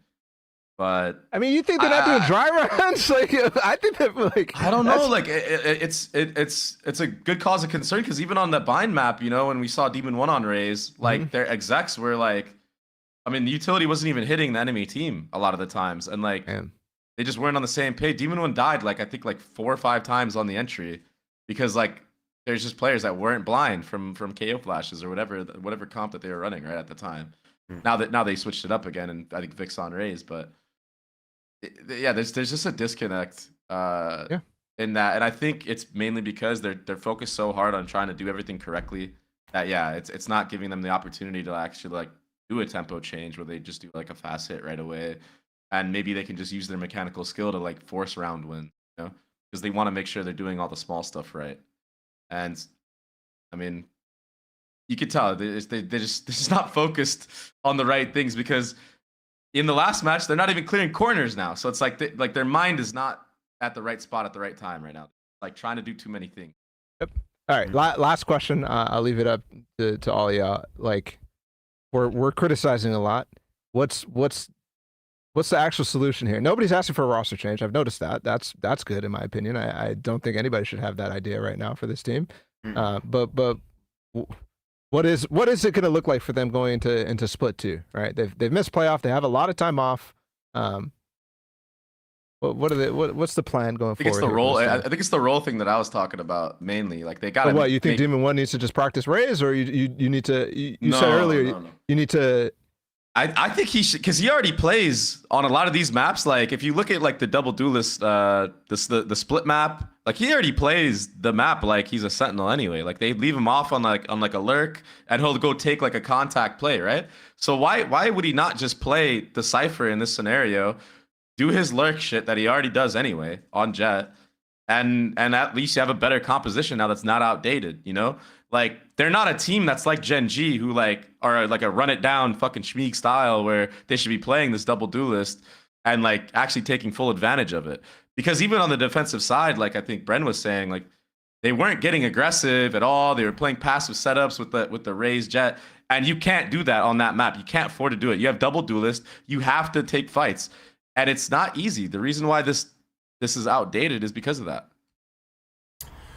I think Andy Miller needs to spend more money. And what? It's true. A serious take? Okay, yeah. All right. I thought it was a joke. All right, go ahead. No, they need to bring probably a sports coach or a site coach in just to like deal with like these heavy moments. Because I think when you're looking at these turnarounds of these teams, you guys all mentioned it, and we're joking about it a lot, but the vibes have to be high. And Potter does a great job with EG so far when like she has to rebuild a team. They're not winning at first. She does individual conversations that she mentioned in interviews with her players, being like, "Hey, what's going on? What could we do?" And then I don't know if that's necessarily happening in the energy camp or not. But if it's not going to be the responsibility of like the coach, assistant coach, or the 3 analysts that they currently have right now under their belt to help prepare for these games, then they probably need that extra person now to start talking about like these rough moments, because you're walking into this, there's the expectations that they have from themselves going into this year, and the expectations of everybody watching Valorant, and the name that they made for themselves when, again, Pujan was leading the charge. So there's a lot of pressure, and now they're they're not able to turn it over. They thought that the results or that immediate results would come by building an all-star lineup, a championship lineup, and they're not winning with that either. So that's probably going to have to hit them hard even more now. So they need somebody to really deal with that type of like mental pressure, in my opinion. I'm just dying at the VLR page, having Demon 1, have no picture still. Like he's still some unknown dude. Like, what the fuck is this VLR? Why is he a blank face? Crazy. That's insane. They're like, he's going to disappear after this year. No, man, that's because he's going to unlock in stage 2 and fucking pop off and shut all of us up. Oh, shit. Yeah. I hope so. I actually hope so. Let's get into the Preds. We've talked enough. Have I missed any team here? Like, I feel like I'm missing some team to talk about right now. No, we did it all. I don't know, something like Sentinels or something. Yeah, Dude, Loud almost did it. Loud almost did it. 2 rounds is crazy. Yeah. Jesus Christ. 2 rounds is insane. actually insane. To be honest, I was manifesting so that we could have that extra tiebreaker for the BO1 between G2 and I was really excited to see how the Sentinels. BO1 would have happened. Yeah, that would have been sick. We were That was literally sick. so close, too. Yeah. We were Yeah. so close. Dude, nah, I think There you go. We mentioned him. Let's talk about we something else. mentioned Sentinels. Here's what we're doing, okay? We're doing fucking what's the you know the thumbnail thing where they put one thumbnail and then they put the other. What's that called? The like testing of different audience things. The Van Silly taste test. Is that what you Thumbnail click-through rate, whatever the frick I don't it know is. what you're No, talking I don't about. know. It's Yeah. fucking it's whatever. We're doing that, okay? We're doing an something. episode. We're doing an episode where we're not talking about Sentinels and seeing how the results are going to be. Okay, are they still Okay. going to fucking be good? And then the other episodes, obviously, we're talking about them all the time. Okay, let's move on. Let's do some pick'ems. Not pick'ems. Oh, we're doing predictions. Predictions into pick'ems, probably? Yeah, predictions Yeah, into probably. pick'ems. All right, cool. Okay. Let's do it. First match is Cloud9. Well, before we get versus- into that, we do have community polls for matches of the Oh, week. right. Right. And last Little week, Timmy's. yeah, little Timmy's. Timmy's. Last week, let me press my button, the right one. Where is it? What's the button? Gosh. They get it wrong again. No, they got What's the both of button? them right. They picked Hey! Leviatan Yo, over Timmy. Crew. So The good little job, Timmies Timmy. are frying this stage. Yeah. I don't know, man. It's maybe they're just picking the easy matches. But 8-4 is like that's all the TW levels of predictions. You know That's what I'm good. saying? Like that's That's good very right there. good. That's very That's good. good. All right, let's get some Plat track guarantees stamped and sent, especially because it's Cloud9 versus G2, and you know how much their fucking social media manager loves these ones. So let's fucking get it. Cloud9 versus G2. Where do we all go? Where do we land? Oh, paper rack. Dude, you picked Timmy? Wait, this crazy. is this Damn, right? why'd I you thought pick I thought I Paper voted G2. Oh, wow. This is I'm doing absolutely correct. Let's go, Why'd you pick Piperex. Yeah, why'd you pick Paper X? Could you give me an explanation why I fix your picks? Yeah, I'm just on the pill, you know, like the Viper patch is coming, and Chobro was saying that there's going to be a lot of like double Chobro? initiator. Yeah, Chobro's going to get it done, and Paper X. I mean, this is just going to come in their favor. I mean, they're going to win fucking Masters Shanghai All right. That's over correct. Cloud9. Fixes the picks. It looks like we're not going to get a guarantee here. We'll see. I'm pretty this sure is- you picked Cloud9, baby. Let me double check that. No, I picked G2. I picked G2. It's all good. He was laid out at the club, fucking bopping and not like Dude, us. so what happened was Dude, that is a yesterday- bop though. Not That is a like bop us. though, man. Fuck, that song is so good. Man. Move this way. I sent Baby Bay the form. They not like us. Oh, am I lagging? No, you're good. No, you're good. No, You're I good. Just sent Baby Bay ignoring the you. We're just form cutting- to do the picks, and he's like, "You got the wrong games." And I'm Dude, I like, don't know what I was thinking, bro. I then don't he didn't know what fill out I the was thinking form. last night. I was so tired. I had such a long week, man. Like I was Wait, so did I do the tired. same thing? I got You just sent home me and, a link and and I I'm just legit like- was like, wait, what was I doing? I feel you, dude. It's all good, dude. This has been such a brutal fucking season in terms It of has just like already been a brutal season. this has man. been Dude, crazy. All right, Yeah. We got Holy the predictions. Schnikes. Okay. 3 I Cloud9. fixed it all. versus Baby Bay's 1 G2. So Let me Baby go Bay, first. Defend Yeah. yourself. Yeah, let me go first. All right, so a big part of it is I just want to see G2 do good because I feel like they deserve. I feel like they deserve it. I feel like they actually play a really good macro game, and they've just been kind of choking a lot of these games. Like I feel like even in this loud game, they probably could have won Bind, and then maybe the Icebox could have gone differently, or at least we could have seen a map 3, right? I just want to see them. I want to see Icy actually just have a map against a good team where he just actually just takes over, because I know this kid can do it. I've played against him in scrims before. Like he's him and Oxy have been two players in scrims that I've been really impressed with just how fast I die when I peek them. It's like, dude, like I'm telling you, man, like Oxy, there's a scrim on against Oxy on Bind. I think I said this before, but I'll just say it again. Where he's just sitting on top of that like little like short box on defense, right? Looking over the Viper wall, and he's just standing there in the open, and like we like double, triple swing it, and he kills everybody instantly, and we're just like, what the fuck was that? And he just goes on to drop like 40 kills in the entire scrim. We won maybe like 3-4 rounds, and like we weren't even mad about it because he's that good. But Icy is also a player that was doing shit like this, but on the entry. And what I'm seeing in these matches is Icy's not really getting a lot of value on the entry, but I feel like it's kind of taken a change. We saw for the first time. This sounds so messed up. We saw for the first time against Loud on Bind even. He had a crazy opener on the pistol round where he got 2 1Ds. And I was like, damn, bro, like, where's this been? I've been waiting for this. You know what I mean? Like, so a lot of it is copium for sure, because I think C9 is great. And I think Oxy has the potential to just probably go nuclear and by himself beat G2. But I'm hoping that the macro game can shut that down. And yeah, it's not a hopium for sure, but I want them to do good. I don't know, man. I think reasoning is sound, and I also think that G2 is a lot closer than Cloud9 than the predictions kind of show right now. It's only 4 predictions, so I don't know how we ever are going to get the nuance to be able to like, yeah, this is a fucking 62% game versus 30. you know, like we're always like, yeah, the predictions don't show how it is, but realistically, anyways, I think G2 is a lot closer to Cloud9 than if anything, they have the macro for sure. Yeah.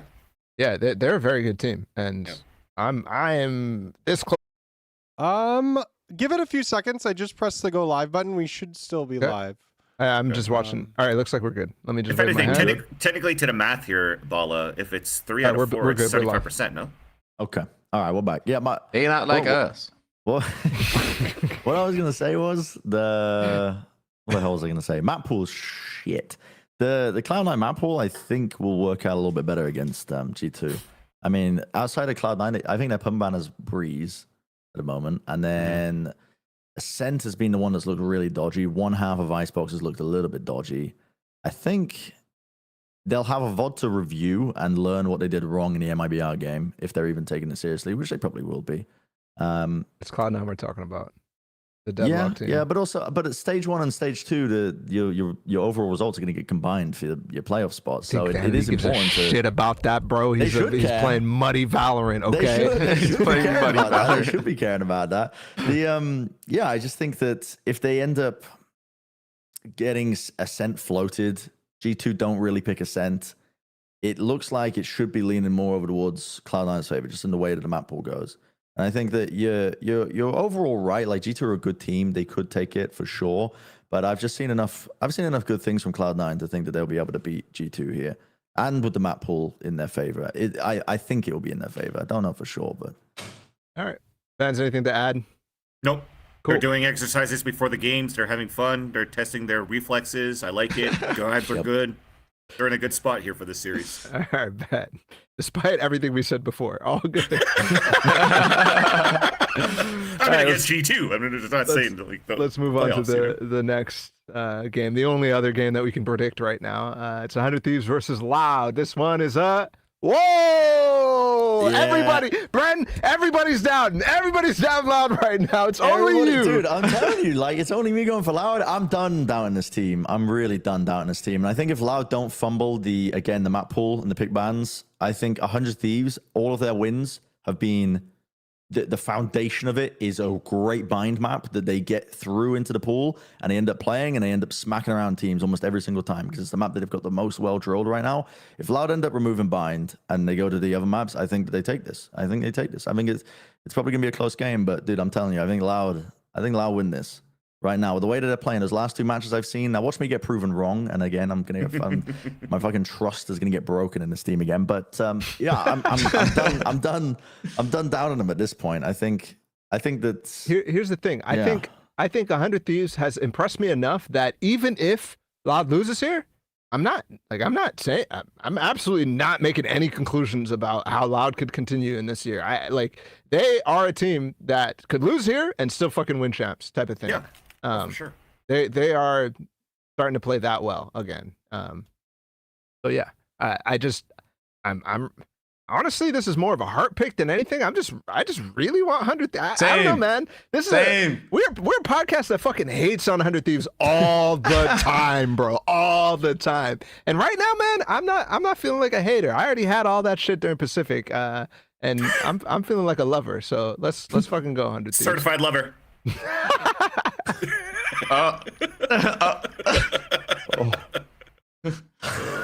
But, I might be old to hit the joke there. I got nothing. Well, certified lover boy. Come on. Certified lover boy. Come on, Certified. it's Drake. Yeah. Come on. Okay. Certified. I got nothing. Am I too far out of reach again? No, I'm just, I think you're on point. I'm on Kendrick's side. I'm a D1 hater for Drake these days.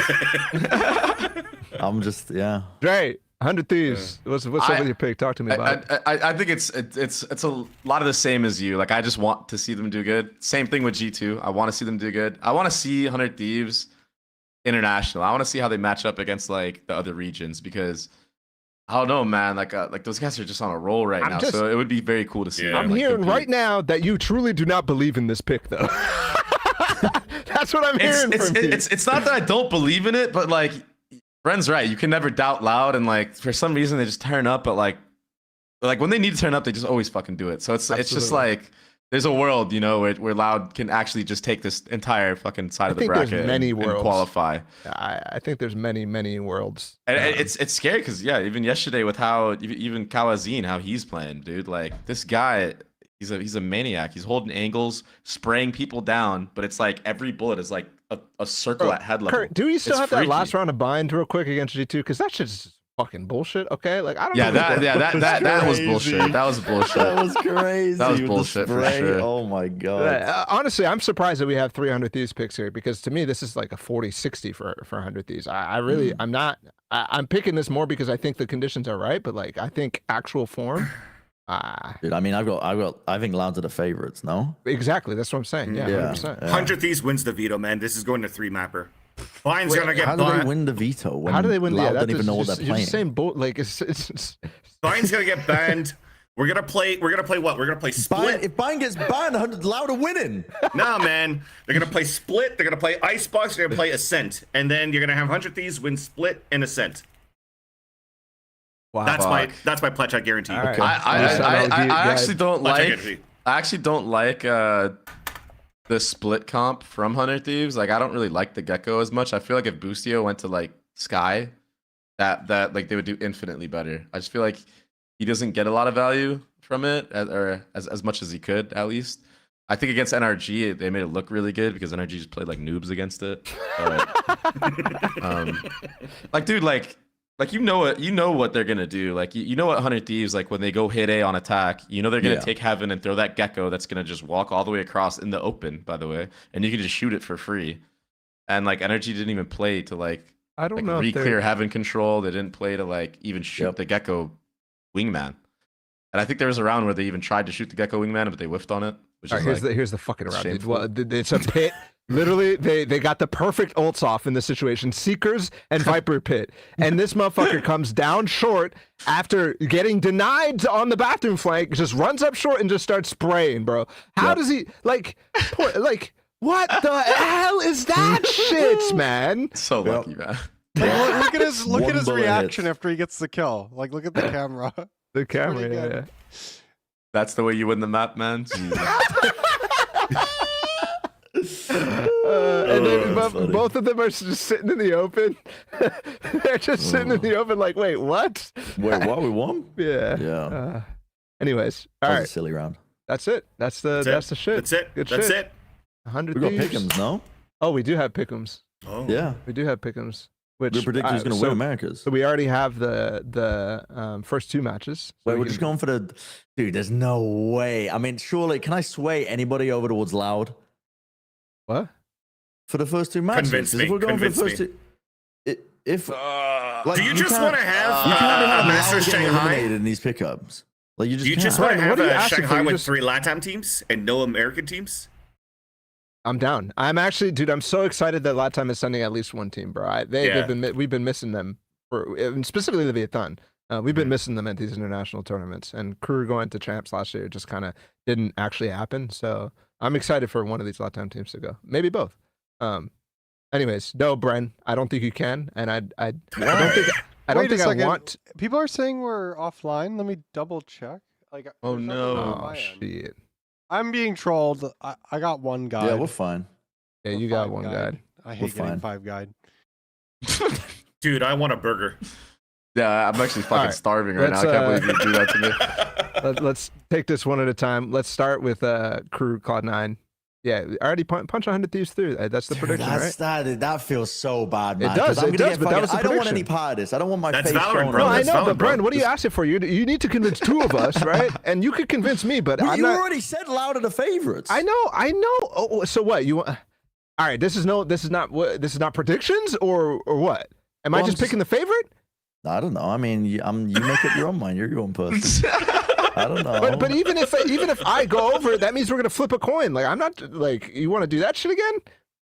For the basis of our bracket. Let's run this through. From the basis of our bracket. I don't know. Come on. All I just think Loud are the favorites, and I think it's silly to have 100 Thieves coming in. But whatever, we'll go with it. I'll roll with it. It just feels when Loud end up winning this whole fucking split, it's gonna feel silly when we've got them out going out first round. That's what and I'm that's saying. fine because we always look silly anyways. And Yeah. And that's in my name. Yeah. Okay. Vans Millie. Fans. Vans I should have Millie. changed my name to Ben Silly today because I'm with the triple B's, man. What? Fucking guy, bro. He's Baby like, Babe, Bren Bullet. I'm just like Yeah. a reject here in the Oh corner wow. with a V, dog. Okay. That's wow. What are you even looking at on the screen? Like what? Vans There's a Millie. lot of things happening on the screen right now. I'm I just paying know. attention to like everything. See me, I'm thinking about the fucking pick'ems right now. Let's get into let's them. go back to the I was basics, just listening to man. the parents argue, dude. All right, just to see real who quick, won and what. let's just do this, okay? Let's raise our hand if we're okay with the Cloud9 G2 pick'em. Raise your hand. Cool with that. Friend, you're not cool with that? No, I'm not cool. What do you mean? Oh, Cloud9 Cloud9 G2. Cloud9 G2. Yeah, I'm cool. Okay, I'm it's cool. a four up. All right, raise your hand if you're okay with the 100 Thieves Loud pick'em. Fuck, bro. All right, let's talk about it. I actually think Loud might do it. I actually think Loud might do it. Oh, you guys are non-believers. You guys are non-believers. Shit. Bren got me, bro. Realize. Bren got me, bro. You You're can't doubt him. non-believers, You man. can't doubt him, man. You can't You doubt can't him. doubt Loud. You can't doubt Loud. can't. Fuck, man. You But can't. 100 Thieves is All so right. good. Let's put You it. guys let's are put it through. non-believers. Loud through. Fuck. Makes no You sense guys are for people who are like Fuck, trying to fuck, follow the fuck. podcast chronologically or not chronologically at all, but they doesn't only make look at the Reddit posts. You know, they're gonna be like, "What Yeah, it the doesn't fuck are make these sense. guys? Fuck, These They're like, what are these are-" guys doing? All right, Crew versus Cloud9. True. Hey, Yeah, I that's get that. one The crew. I think Crew qualify for Shanghai. I'm going Crew as well. I'll agree. Leviatan for that one for sure. Lev, Is it all right? Cool. All right. Yeah. my brother. Bro, if we're gonna go fucking Loud and say don't doubt them, Go loud. Go loud. No. It's loud. It's loud. Over I'm time. going saying it's C9. loud. Lev are winning against Loud. I'm gonna No give doubt you in Loud my for 100 mind. Thieves. You're not gonna give me fucking C9. Loud versus C9. I'm taking C9. What are you trying? Like, are you actually just trying to be like an NA homer, or what's going on here? I'm a little confused. You're not thinking with your brain right now, Vans. Like, What? Cloud9 versus Loud. You think? Okay, wait. Hear me out. Let's take a step back. Actually, because Loud beat Lev already, right? Loud have beaten Lev already. Have they? I mean, Yeah. they didn't. Did they play this? They No, they're haven't not in the played same the group. split. They They're not not in play the at same all. group? They Like haven't played the split. They played it in the kickoff? regular kickoff. Yeah, they played Did they twice in play kickoff. kickoff? Yes. yeah, they played it and Loud beat him. But I'm So does pretty that sure- mean they're gonna beat him here? No, No. that was so. Lev- long Okay. ago. Lev Okay, looked- fine, dude, fine. Don't bring that game back up, bro. Lev looked like some fucking You're right. Loud looked like ass too back then too. Yeah, but, you're right, It's, you're right, it's you're different, right. man. It's different. You're All right, right, let's you're just go right, Lev. I think that makes sense. Let's just go Lev. Loud beat C9. Let Loud. surely, Let right? Loud. Let's go Cloud9 Loud right now. Yep. Fucking Cloud9 haters. Loud. I'm going Loud over Cloud9. Fine haters. This is it. Look at this. Look at this bracket. It's both Latin American Yeah. teams and the Brazilian team. The one Yeah. Brazilian team that made it out with only 2 wins for all of Brazil. Yeah.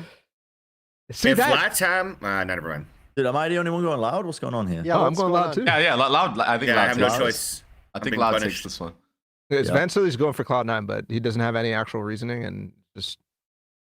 Because I True won 100 love. Thieves. I won 100 Thieves at the beginning, but it's all good. So what? You're just gonna be pissy the entire time? Like, Yeah, man. I'm gonna fucking pouty, dude. That's Be me fucking when pouty, we do dude. pick'ems. This is the first time I'm getting my own way actually with the pick'ems. And Okay. normally I'm fucking crying, I'm pissing and shitting all over the it place. is harder. It's never going my way. I feel like it's harder to inject my I don't know, my reasoning and my hot takes and my fucking picks when I'm hosting. So I think that's your problem. You just gotta drop the hosting hat and just let No more chaos take hosting. over. Just let chaos take over during these pick'ems. All right, Mhm. move on to the upper final. Crew versus Lev. We just saw this game. Yeah, Lev. I I'm think going Lev. Crew on the rematch. I don't know Yeah, why. I think Why Crew it's maybe the law? rematch, I'm right? at- Why it's yeah. law? Why? I think Why? that. Like in this at this point in the tournament, I'm pretty sure Lev are going to be in better form Mhm. because they played they played Loud, and I think Loud's going to look really strong. They'll ban Ascent. Continues. The other ones. I was waiting for something else. I was waiting. Ascent's getting banned. I don't really know where they're going to go from there. That's all I know. And yeah, I'm with Crew. I'm on the Crew train. I think that Crew is gonna bounce back and be the fucking just the goats. I think they're gonna be insane. I think in this rematch, I think they're gonna be so hungry to win it that they're gonna actually do it. Because I think the last series was so close that it really could have gone either way. And I just think that it's gonna come down to like whoever just comes ready that fucking day to get the win. Who wants it more? I think Crew want it way more right now. I would love to like agree with this theory and all that, but let me ask you one question, Dre. When has Crew ever bounced back from anything? We're in a new era, so it could happen, but bro, I don't think I've ever seen them bounce back from anything. What? Obviously, Last the year to regular this year? season. That's the Regular season to yeah. I this- know. this That's whole not what I'm year, talking yeah. about though. Like Kickoff, individual specific moments. Regular season to LCQ. Dog, that's Last not year. individual That's all- specific moments, bro. I'm not talking. I'm talking match to match, week to week type shit. Not Why am I getting fucking- yelled at, dude? Why are you Why yelling am I getting yelled believe at, in that. dude? I believe in the coaching staff. Like you see, dude, Adam gets active.